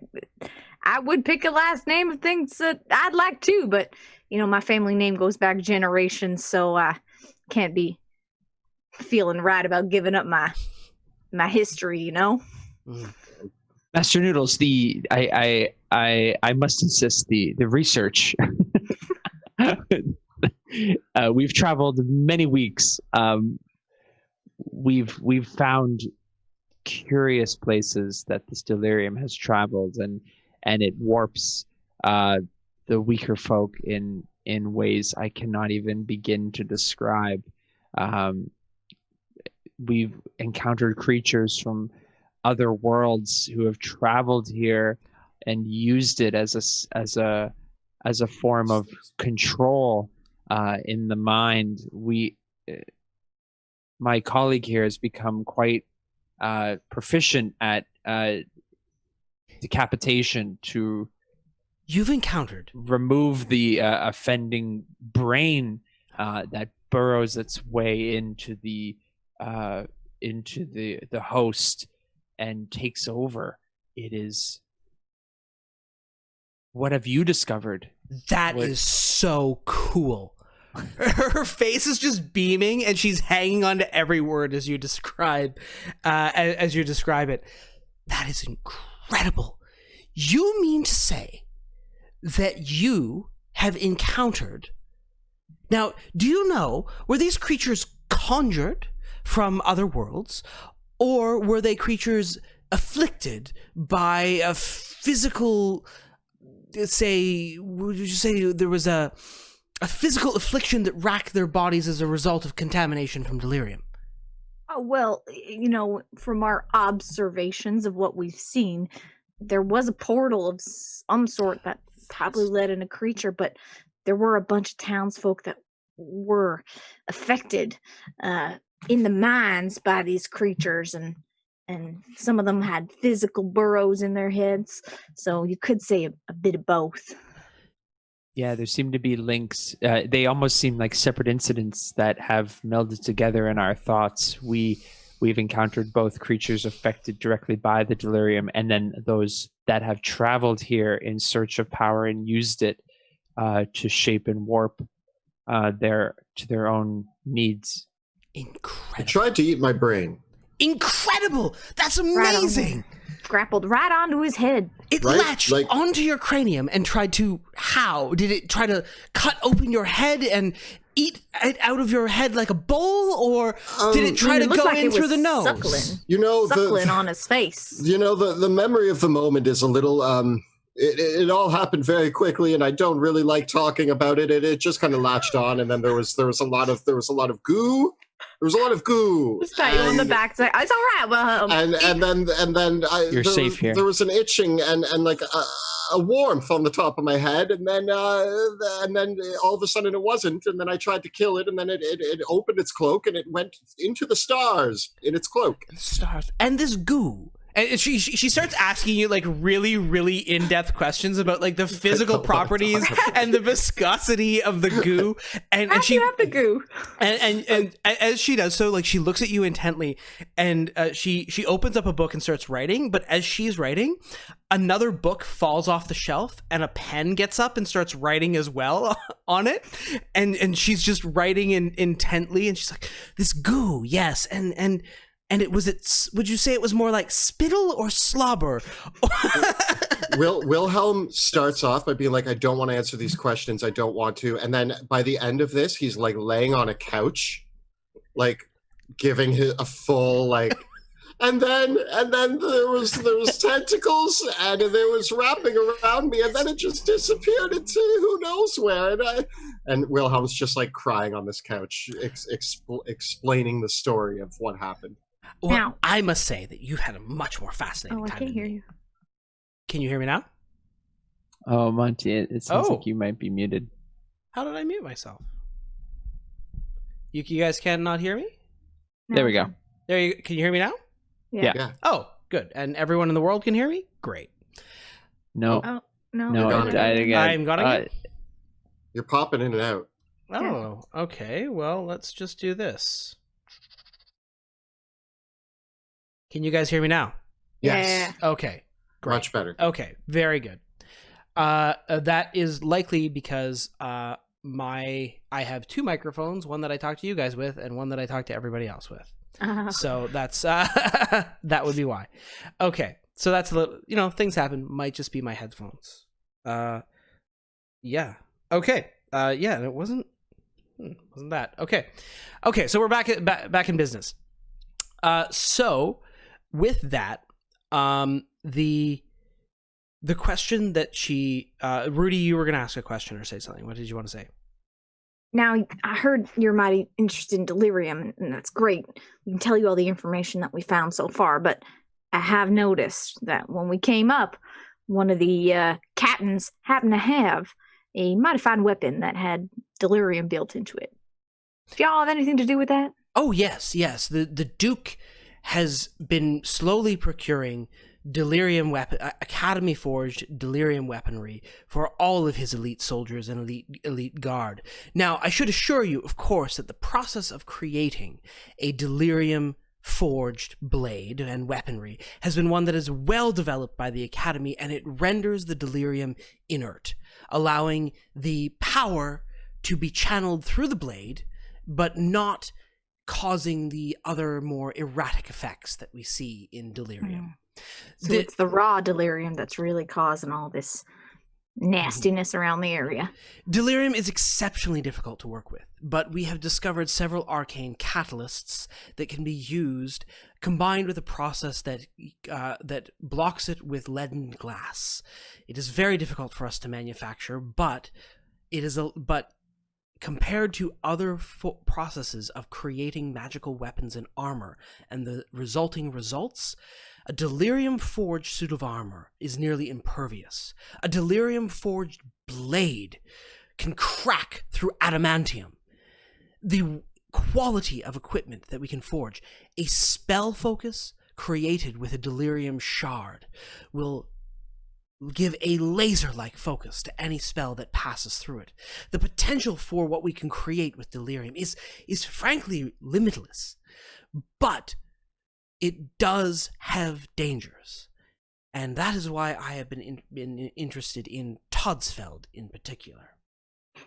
But what you ought to know is that there are a bunch of Illyrians on their way to try to convince the Duke that they should be on the same side, and I don't know how they're going to take kindly to seeing all this delirium around after the discussion we just had with them. They certainly will not. And as far as I'm concerned, that's the Duke's problem, not mine. But certainly they'll find lots to be upset about here, especially if they do know anything about delirium itself. Well, it might become the Academy's problem if the Duke changes his tune about using delirium. It might, but by right, under the Edicts of Lumen, the Amethyst Academy is permitted to sell arcane goods to the nobility and other interested parties throughout Westamar. We don't sell raw delirium to anybody at all. We only sell finished goods. All right.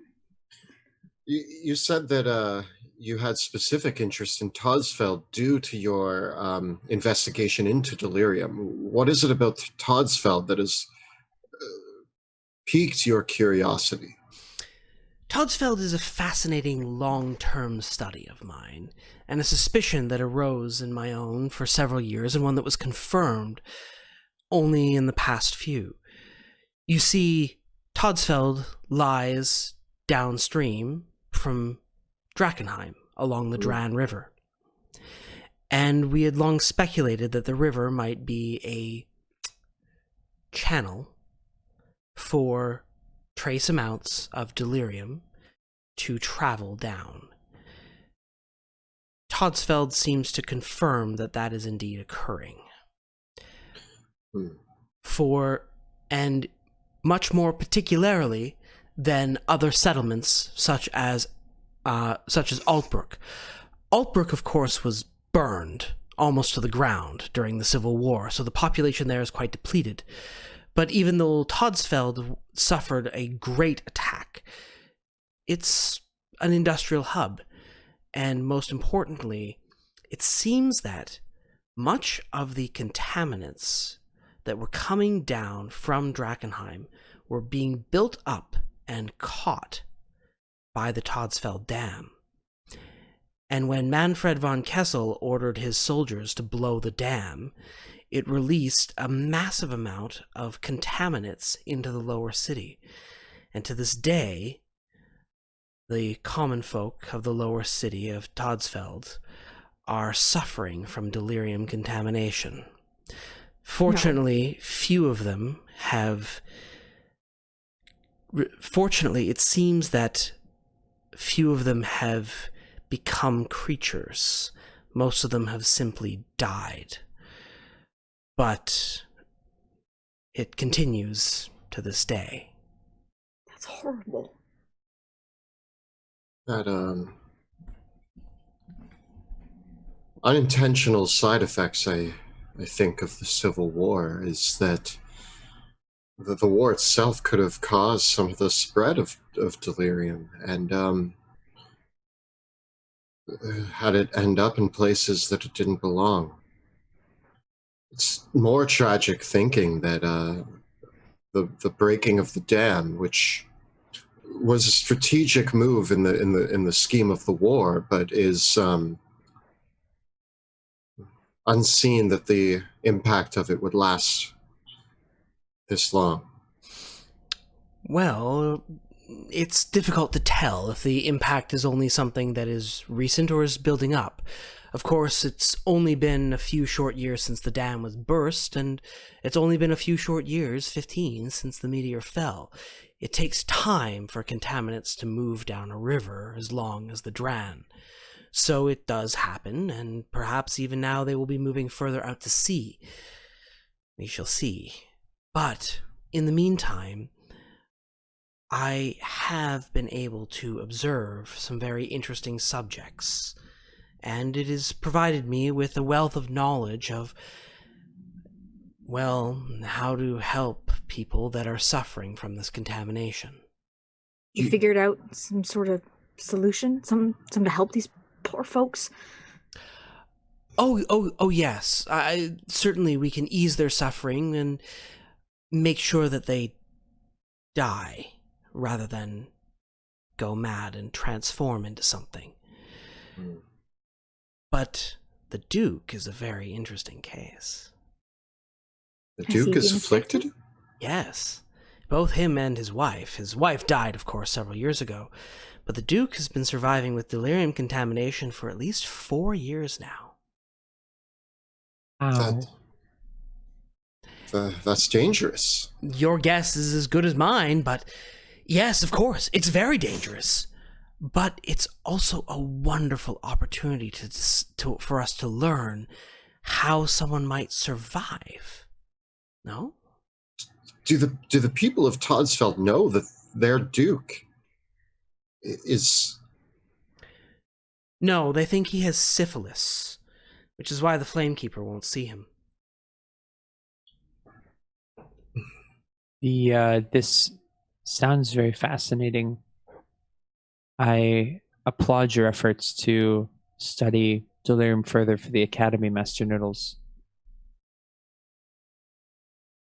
I worry, though, I echo Rudy's concern with the oncoming Illyrians. If they attempt to request an audience, they may not see the same way you or the Duke, and if the Duke becomes in trouble, it may become the Academy's problem. And what are the Illyrians going to do? How many of them were there? At least 20 or more. So. 20 is 20, and that's a lot of stabby people. But the Duke does have a very well-equipped guard, all of whom have delirium-forged blades. So if the paladins want to cause trouble, then we can see whose metal is best. Master Noodles, if I may, the thing that frightens me most is that it sounds like we may be on the verge of another war.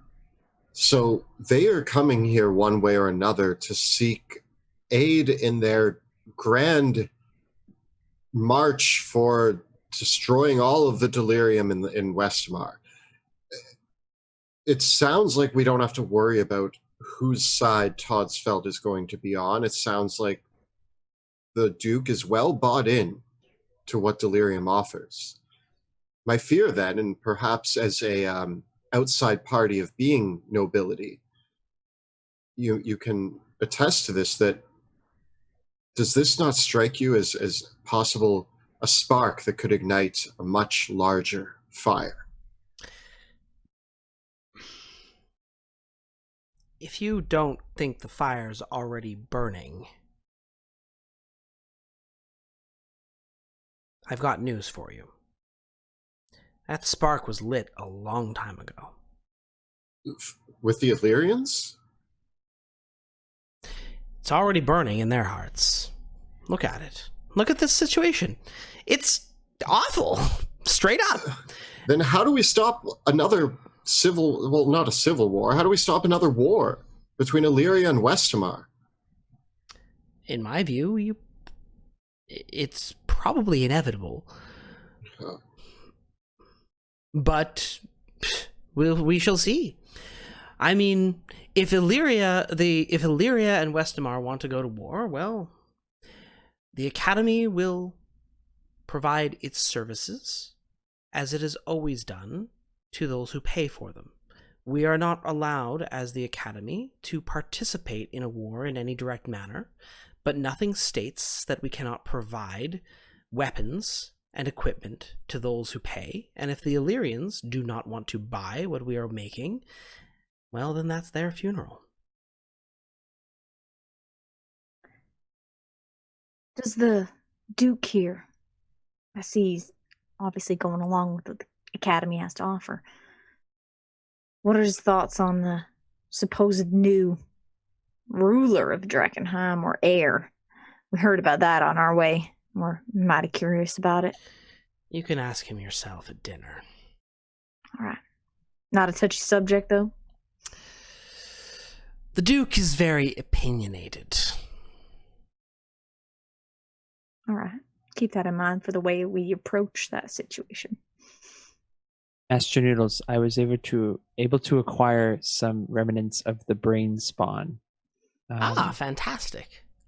It would be a credit to myself and to the others if you could research it for us and tell us what you think. Also, my fingers are in this jar, and I don't know how to get them back on. It's a little frustrating. Oh my! How did that happen? They were cut off in a portal. Wait, They're still wiggling. I'm getting better at controlling them, but it would be appreciated if you could help me reattach them. Here, and I'm gonna hand them. Hand her the jar. Hand her the jar. She takes out a glove, and she takes the jar and she starts working. She gets a glove and she starts pushing your fingertips into the fingertips of the glove, and she says, "Try this." And she offers you the glove, and you put the glove on, and it's kind of whole. Like, it feels weird. She's like, "Let me iterate on that." This is a fantastic start. Thank you. Wrath, what about that sphere that you found of the finished delirium? Is this... Yeah, I'm going to pull out the Pearl of Power. Is this an Academy-made design? Or one of your own concoction? No, where did you find this? From a magic user in an elven ruin. Interesting. I don't know much about the elves, I'm afraid. No, that doesn't seem to be where the link is, but they were quite powerful in terms of their abilities. I did not recognize them as a Academy member. What else did we take from them? Just a bunch of potions, right? And a spell book? Or no, there was no spell book. If you'd like, though, just before... I know you're off to Sea River, but if there is anything that you need, I do have a supply of equipment and other things that you are welcome to purchase. Potions, scrolls, and the like. Oh, what do you have? I'll give you the guy give you all a list, and probably before we wrap up tonight, we won't be leaving Todesfeld, so you guys can peruse the items. But she has a few healing potions and scrolls and stuff if you would like to purchase them from her as well. Wonderful. Thank you, Master Noodles. It has been an honor to see you again. I haven't seen you since class many years ago. Yes, indeed. I hope that cat is proving to be an interesting instructor as well. Yes. If I may, Master Noodles, do all Amethyst Academy mages speak to their familiars in such a manner that implies, I don't know, Wrath seems to speak to Bruce as though it is an otherworldly entity with vast knowledge. I know very little about this magic sort of thing, but I notice Rudy and her owl get along on much different terms than that of Wrath and Bruce. Is this normal practice for an Academy mage? No, it's not. Oh. We got the one with the perhaps short of marble. I turned to Wrath and I'm just like, I was led to believe that this was a normal magic occurrence. As a sheriff and a man of your stature, you talk about people in the same room, just like this? Yes, Bruce. Yes. We are both offended. I meant no offense. I've been questioning you and your cat for some time. I wanted a third-party opinion other than yours and seemingly Bruce's. And I whack you on the back and be like, we only talk about people when they're in the room if we like them. Don't worry. Yes, if I didn't like you, I would have asked these questions without you in the room. Truth of the matter is that Wrath and his sister River get the run of the Academy because their parents are on the council. They are they? On the council? Wrath, you did not tell us that. Your parents are on the council. That's like the highest. thing. You know nothing about the council. This information is unimportant. Master Noodles, thank you for your time. We will be seeing River. Very well. Is he more like his mom or his dad? Maybe. Well, he takes after his mother, but I don't know his father very well. Oh. In any case, dinner will be ready soon. Thank you, Well. Master Noodles, for your information, for your time.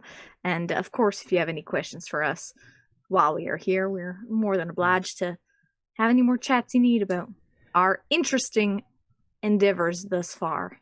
And don't worry about your shabby clothings in front of the Duke. Tell him you're wearing something fancy. He's completely blind. Eyes. Abby? The My clothes are not that shabby, are they, Wilhelm? I mean, yours are, yes, but like, mine. I just bought a brand new suit of armor and got my new elven cloak. I have this nice armor as well. And this jacket has been with me since, well, my youth, but I've taken pretty good care of it. I think, prestidigitation and all that. Literally just acquired brand new garb. I thought I looked rather dashing. You know what? It's not about what we're wearing. We're high quality on the inside, all right? one of the guards brings you, knocks on the door to collect you. Dinner, Master Noodles. I could say I'm not the most excited to have dinner with a delirium-infused duke who used to participate in the Civil War for one reason or another. I've heard stories about this man, and I'm sure the delirium madness has only made him worse. So, I agree. Well, we best be on our best behavior, just in case. No matter how we feel about it, just keep those feelings. We don't want to rub anyone the wrong way or cause any trouble while we're here. We're here to get info and to move along. As you come into dinner, the guards bring you to a long dining hall and offer you seats and wine.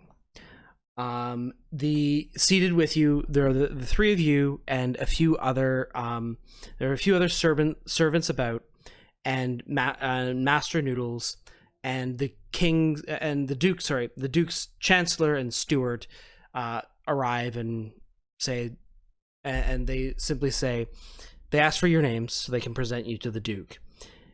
And a short moment later, a older man comes forward.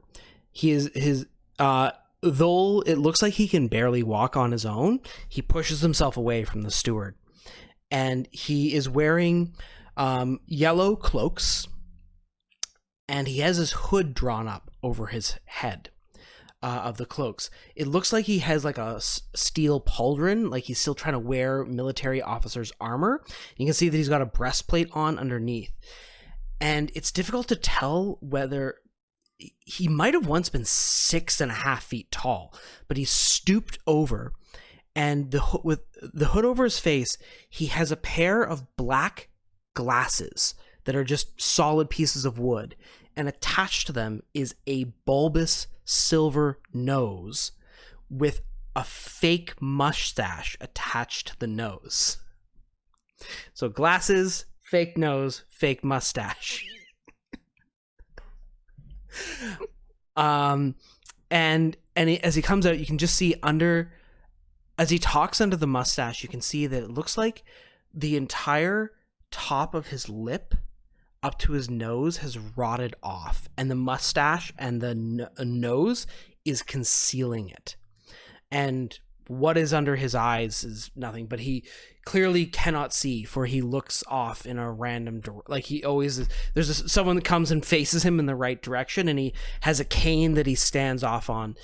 And the steward says, presenting His Grace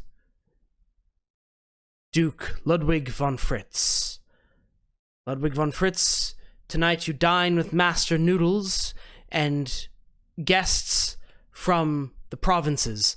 We have Rudy Whitaker and Wilhelm Wolfsbane of Tierhaven, and another Wrath of the Amethyst Academy as well. They bring tidings and news of happenings in lands around and are your guests at dinner this evening. Grace. Right. Very good.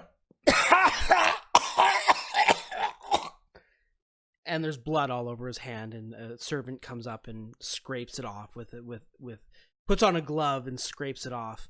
He comes and they guide him to sit at his chair. Pour me a glass of that elven crap. They open up a bottle of wine and pour it for him. Welcome to the Sodden Castle. I hope you have a nice stay. Thank you kindly for your hospitality while we are here on our visit, and we hope to get to know the place a little bit better while we're here. Yes, well, it's a fine town. I'm glad I can't smell it. But it's the beating heart of Westermar. Nothing moves through, no army marches in Westermar without Todesfeld steel. That is the pride of our town. Tell me, what news do you bring?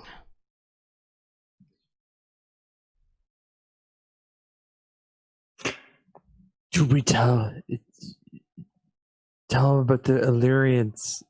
Well, we've been traveling for some time from our hometown, Tierhaven, and it's been an interesting journey. Interestingly enough, recently we met up with some Illyrians that are on the way here. Yes. Blasted Illyrian. The Duke of Leukton is letting them crawl up through our whole country. Ugh. They're coming here. Coming here to see you, sir. Illyrians. Chancellor Roland, I will not sup with the Illyrians. Thank you for the advanced warning. They can go stay with that self-righteous flamekeeper Irma in town. Ugh. I would say I agree with your decision. They were spouting some interesting information about their reasons for being here, and I don't might agree with why they're here. So it's good to see that the Westermar royalty is doing its duty by protecting its hometown. Yes, well, I imagine the Illyrians will be no problem, but hopefully they give us all something to think about the choices we've made of late here in Westermar. What kind of choices would that be, sir? Tell us more.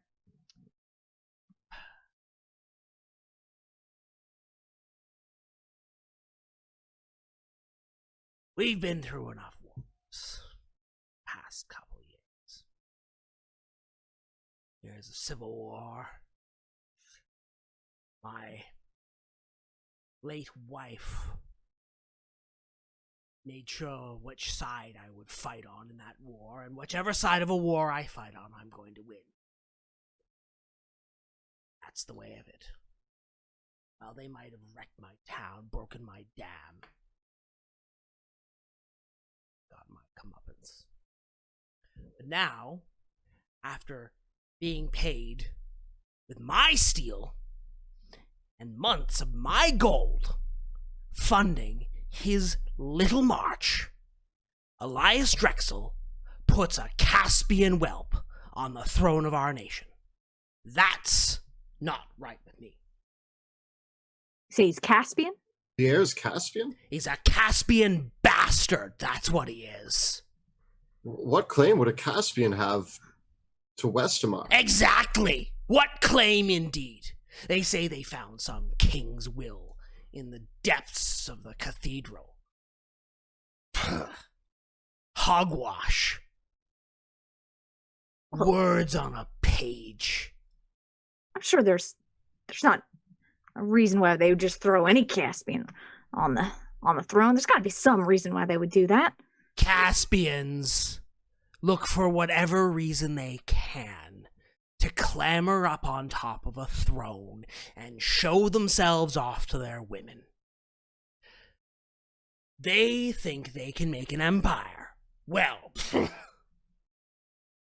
if Elias Drexel wants to put a Caspian whelp on the throne of this nation, he will get no more steel from me. And then he can deal with the Illyrians himself.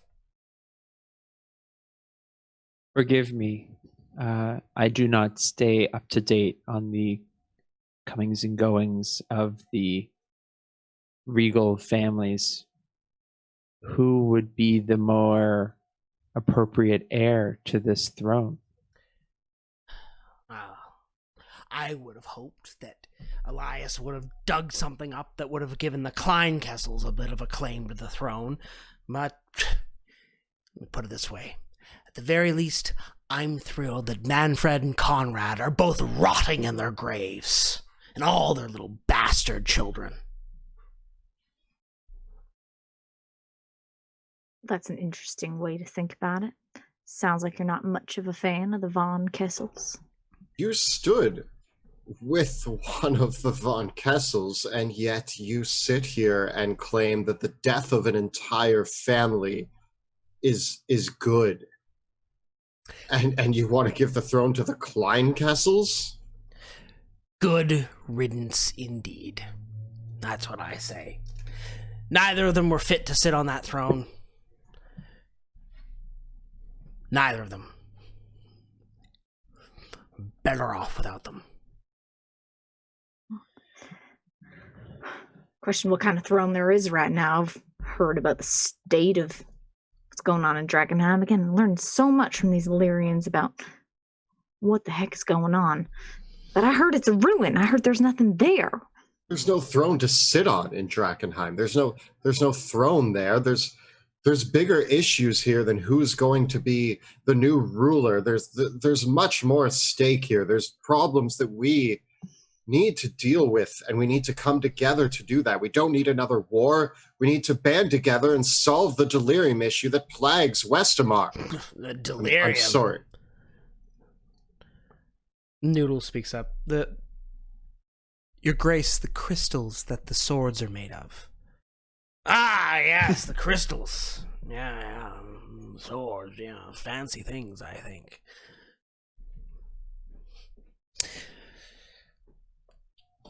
All I know is I have a platoon of the best guard this side of the Grand River, thanks to them crystals. I paid a pretty penny for them, too. And as far as I'm concerned, the Illyrians, the Caspians, I don't want a thing to do with either of them. They have no business in our nation. And they've got no business telling us what to believe, who to put on the throne, or otherwise. I want some homegrown blood.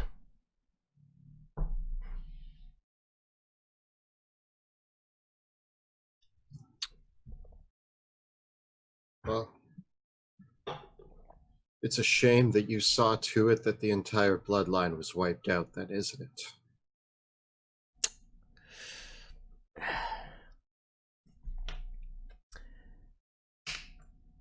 It is what it is. These fancy crystals, my lord, how do you come across them so easily to equip your army? I buy the swords I don't know where the crystals come from. Noodles, can you explain it to them? And Noodles says, they know, Your Grace. The crystals come from Drakkenheim.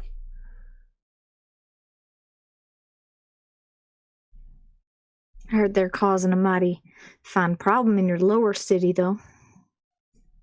Aren't you worried about what's happening to your people? I put up the signs and I drink the water. That's all? Just signs?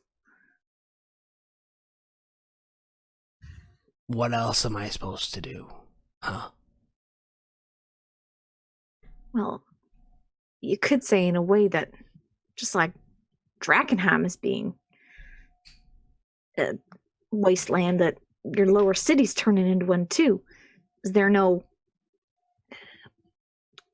reason to not only help your people that have helped you build this amazing industrial city, but to do something to claim that land back, to help you grow, to help you prosper?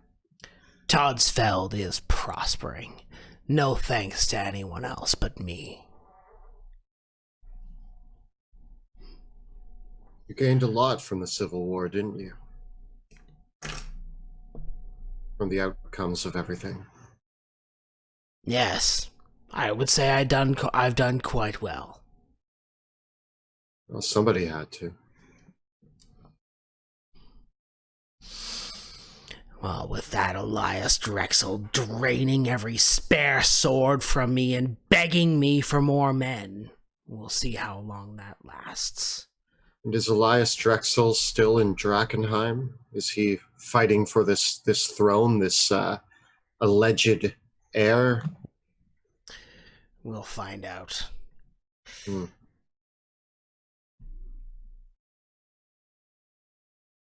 Very interesting. Maybe we should eat. The dinner is curt, a ham with some potatoes and some kind of awful cabbage. As the Duke eats, he says, "It all tastes like ash to me." Thanks for your custom, guests. You may stay in my halls as long as you wish. Much obliged, sir. Thank you. Wilhelm Thank doesn't you, eat my lord. much. And he doesn't thank him.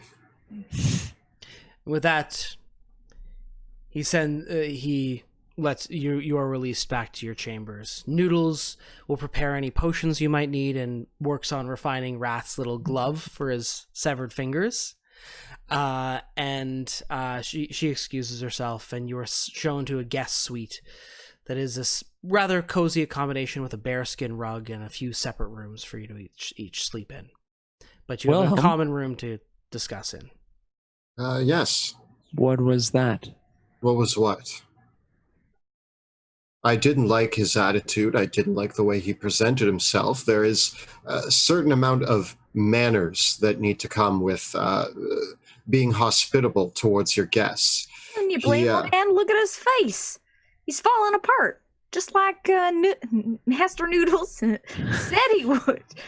Let's just say all the stories I've heard about that man were more than true. He is not a good person. And he... What do you mean? What do you mean by the bloodline? What do you know of the heir of Drakkenheim? I know nothing. I just know that the von Kessel bloodline was taken out.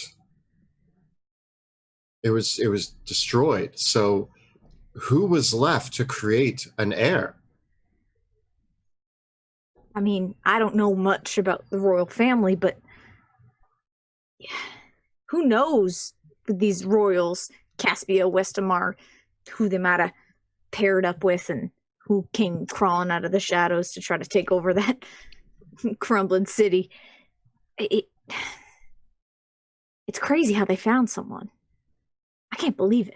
That's something that's worth investigating, is what the legitimacy is of this supposed Caspian heir to the throne. There's a lot of questions within that, and a lot of people are talking about it, but they're saying it's all based on a piece of paper dug up in the ruins. So it seems like that needs to be investigated further as well. All that I know is that here in Todesfeld, he's gained a lot from the death of an entire family, and unfortunately, I try to keep my cool in most situations, and I apologize for any heated discussion you saw back there at dinner. I just don't like people benefiting from the murder of and slaughtering of innocent people. Of course, but they have also lost so much. More than we thought they did in that war. With that dam, the flooding, and now finding out delirium is just ravishing that part of the town. Those people did not deserve that. And I can't believe it happened. I am These upset. pieces- No, go ahead. Well, just these pieces of paper, these lords. What does it mean? Our job is to find where this delirium is getting to and to contain it. We do this in the name of the Academy. Why do we meddle in the business of heirs to thrones and what the Duke wishes to do with his free time? Raph, you have the benefit of being of the Academy, meaning that if a war breaks out in Westamar, you are an impartial party. If a war breaks out in Westamar between the Westamarians and the Illyrians, it just means that people like Rudy and I might be forced into a war that we don't want to fight over a name that is being thrown around now as an heir to Westamar. Now, I understand that we are on a mission, but this is a political debate that extends to everybody who lives in Westamar. And the Illyrians march on us, not only to destroy Delirium, but to overthrow a throne that they think is unjust. A throne that we now need to investigate because it's all part of the same problem. If Illyrians are here in Westamar, if we're trying to solve the Delirium issue and they're going to be dealing with it in their own way, then it is up to all of us to figure out exactly what is happening with an Illyrian war on Westamar, an heir to a possible throne, Drakkenheim, and all of this delirium spreading throughout our nation. It's all part of a major problem that is going to see Westamar fall into chaos. Not only will we have a war, but we will have monsters and creatures from other worlds, things that the three of us have now seen that not many other people have.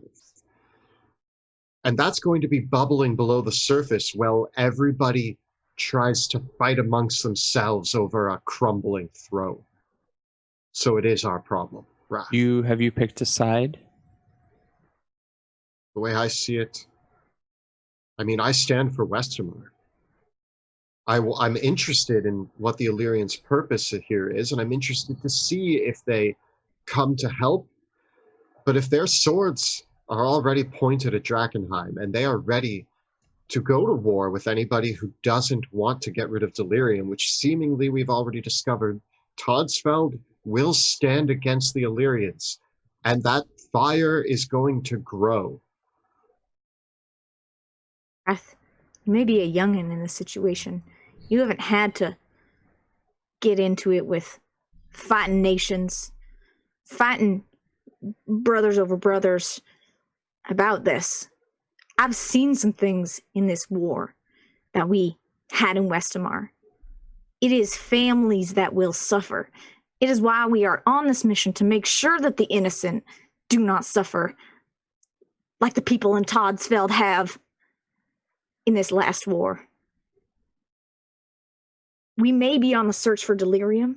It may be the root of what is going on here, but there are bigger things happening that we need to consider how we can help to try to prevent or try to do something about this to make sure that innocent families don't get ripped apart again. The Academy, I believe, will protect us, and you as extensions, as members of this coalition, you would receive. I know it. The Academy would look out for you. They are the ones that stand above all of this, not just physically in towers, but also metaphorically. They look below these petty squabbles and see the true nature of things like delirium. They seek knowledge. They seek to weather the storm, as you will. These civil wars come and go, and those are hurt, but we must weather it. I understand that the Academy is looking into what I believe the main issue is. I don't have time for war and squabbling, and I agree with you. The problem is that the people of Westermar are going to default to that because they may not recognize the threat that is happening beyond the surface, and that is the threat of delirium. So if you're asking me what side I'm choosing the side that is going to try to tell people to band together to deal with the main threat. We've seen something in Shaftburg far worse than what was in Tierhaven and far bigger than Ducks. And it is a problem that, for all we know, Shaftburg isn't even the biggest problem. If Shaftburg was the way that Shaftburg was, what in the hells is happening in Drakkenheim right now? That is what scares me. And that threat is larger than any sort of war that's going to break out between sides not being able to agree on who an heir to the throne is. We need to band together over what we're going to do about delirium. And even then, we're still at war. The Amethyst Academy is a neutral party, but they will fight for delirium. And if you think they won't, then you can tell me that honestly, but they will fight for delirium, which the Illyrians are here to destroy. And that is another cause for war. Which is the right path? I do not know. Both are doing what they think is right, and I can see the value in both. I see no value in these civil wars, but I do agree with you. We need to figure out where these things are coming from and what the delirium is doing to these people. And I think we need to stay focused and not involve ourselves in the politics of mere these greedy fools who chase simple things like money. True power comes from places that we have not yet explored, and I have seen through that keyhole, and I know what's out there. Also, my fingers went through that keyhole, and now they're in a glove. Unfortunately, these greedy fools are the ones that dictate how our actions can affect what's going on here. I agree. Delirium is at the source of this. We need to keep on our mission, but there's something bigger happening here, and we can't ignore it just to look at the smaller problem. We got to keep it in mind. We got to keep it at the forefront, because I've seen enough bloodshed. I've seen enough things that happen when these wars happen. Too many innocent people. So the sooner we can get this figured out, the sooner we can put our attention towards helping to prevent this madness spreading over Westamar. Seems likely then that a conclusion to draw is that we are on borrowed time. The Illyrians are on our coattails, seeking to draw people to their cause. We have until the Illyrians decide to start war on Drakkenheim to figure out what we can do to stop the flow of delirium in Westamar.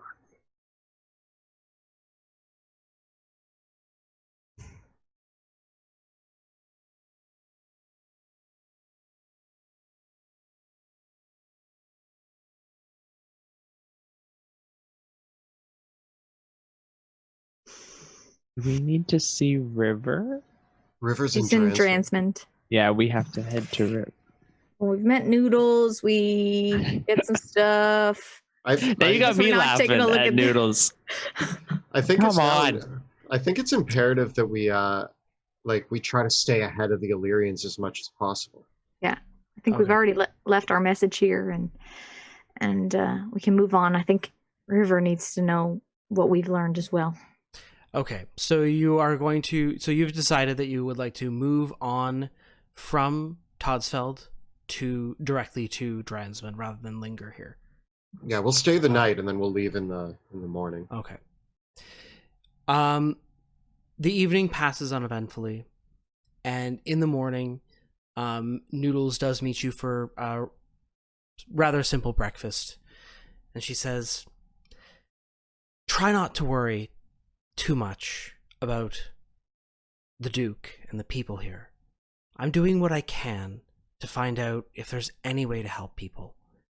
We must remember that for science, we can figure this out, right?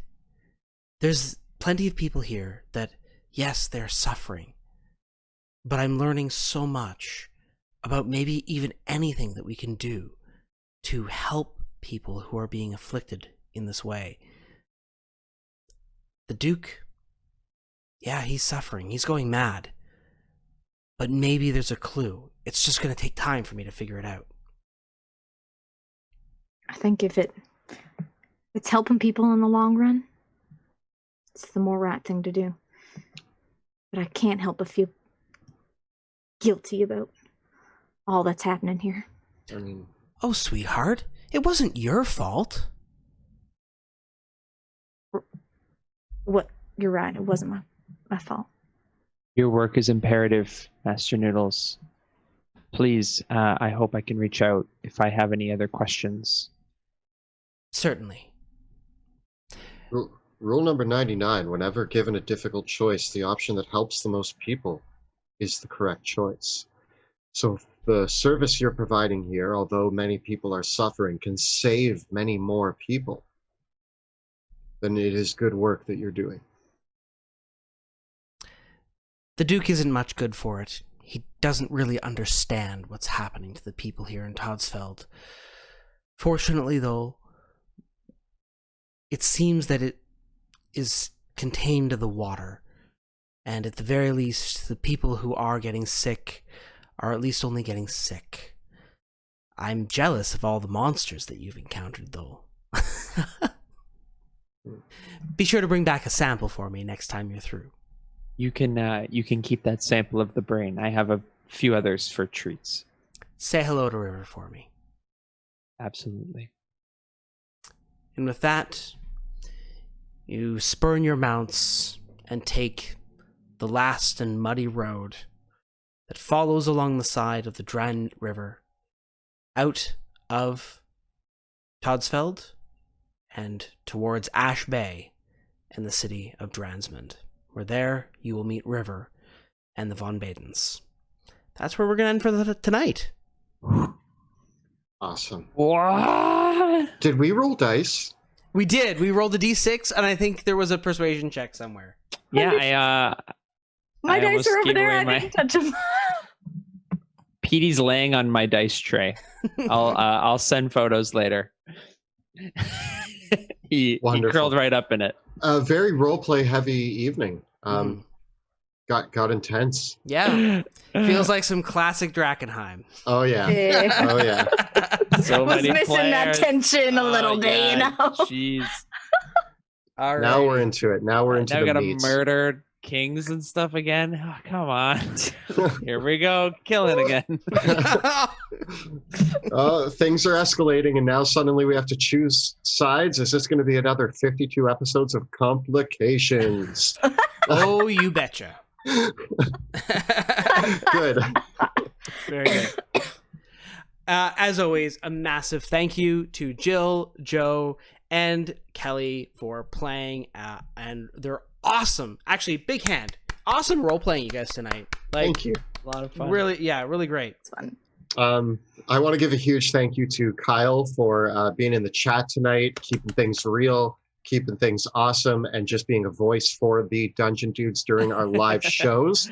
And I also want to give a huge thank you to our Dungeon Master, Monty Martin, for being able to run such interesting and nerve-wracking scenes without really diving too much into dice rolling. This is for running the essence of roleplay in Dungeons and Dragons so well. So thank you for all of that. Thank you all. Awesome. As always, though, our videos and our live streams are made possible thanks to the incredible generosity of our Patreon community. Big shout out to all of you out there in Patreon land. If you enjoy our work, please consider becoming a patron of our show. You can find it by following the links below or at patreon.com/dungeon_dudes. I think we may have jumped over Joe and Jill. And I want to, and I want to give a shout out to in our game tonight. We used a variety of incredible assets produced by talented artists. They have graciously given us their permission to use these assets in our stream games, but you can use them at your table as well. We encourage you to check out and support these amazing creators. We have Roll20 with the virtual tabletop, battle maps by Alex Vendara of Neutral Party and Ross McConnell of 2 Minute Tabletop, custom maps created using Dungeon Fog and Wonder Draft. We have player character artwork by Jeremy Cole, NPC token artwork by Matthias Bourbon, monster token artwork from the D&D 5e Monster Manual and other source books, spell effects tokens by Gabriel Picard, and music by Tabletop Audio. So thank you all, and check them out for your own games. And of course, don't forget to look at the links below for our Teespring store, where you can find all of your favorite Dungeon Dudes t-shirts, including way bigger than ducks, the Dusk Wardens, and of course some classic faves like Troll Killer and Yes, Yes, Yes. Check out bit.ly/Dungeon Dudes merch. If you are jumping onto our Patreon, please make sure to join us on Discord. We have an amazing Discord community full of wonderful, supportive people. And on there, we chat about all things Drakkenheim, all things D&D, and really any other nerdy topic that we so desire. There's a lot of different chat rooms. And also keep in mind that the members of our Discord and Patreon help contribute to future episodes that Monty and I produce for Thursdays, and also get to take part in our monthly Q&As. So that's also happening on Thursday, I believe. And we're doing a Q&A, I think, for...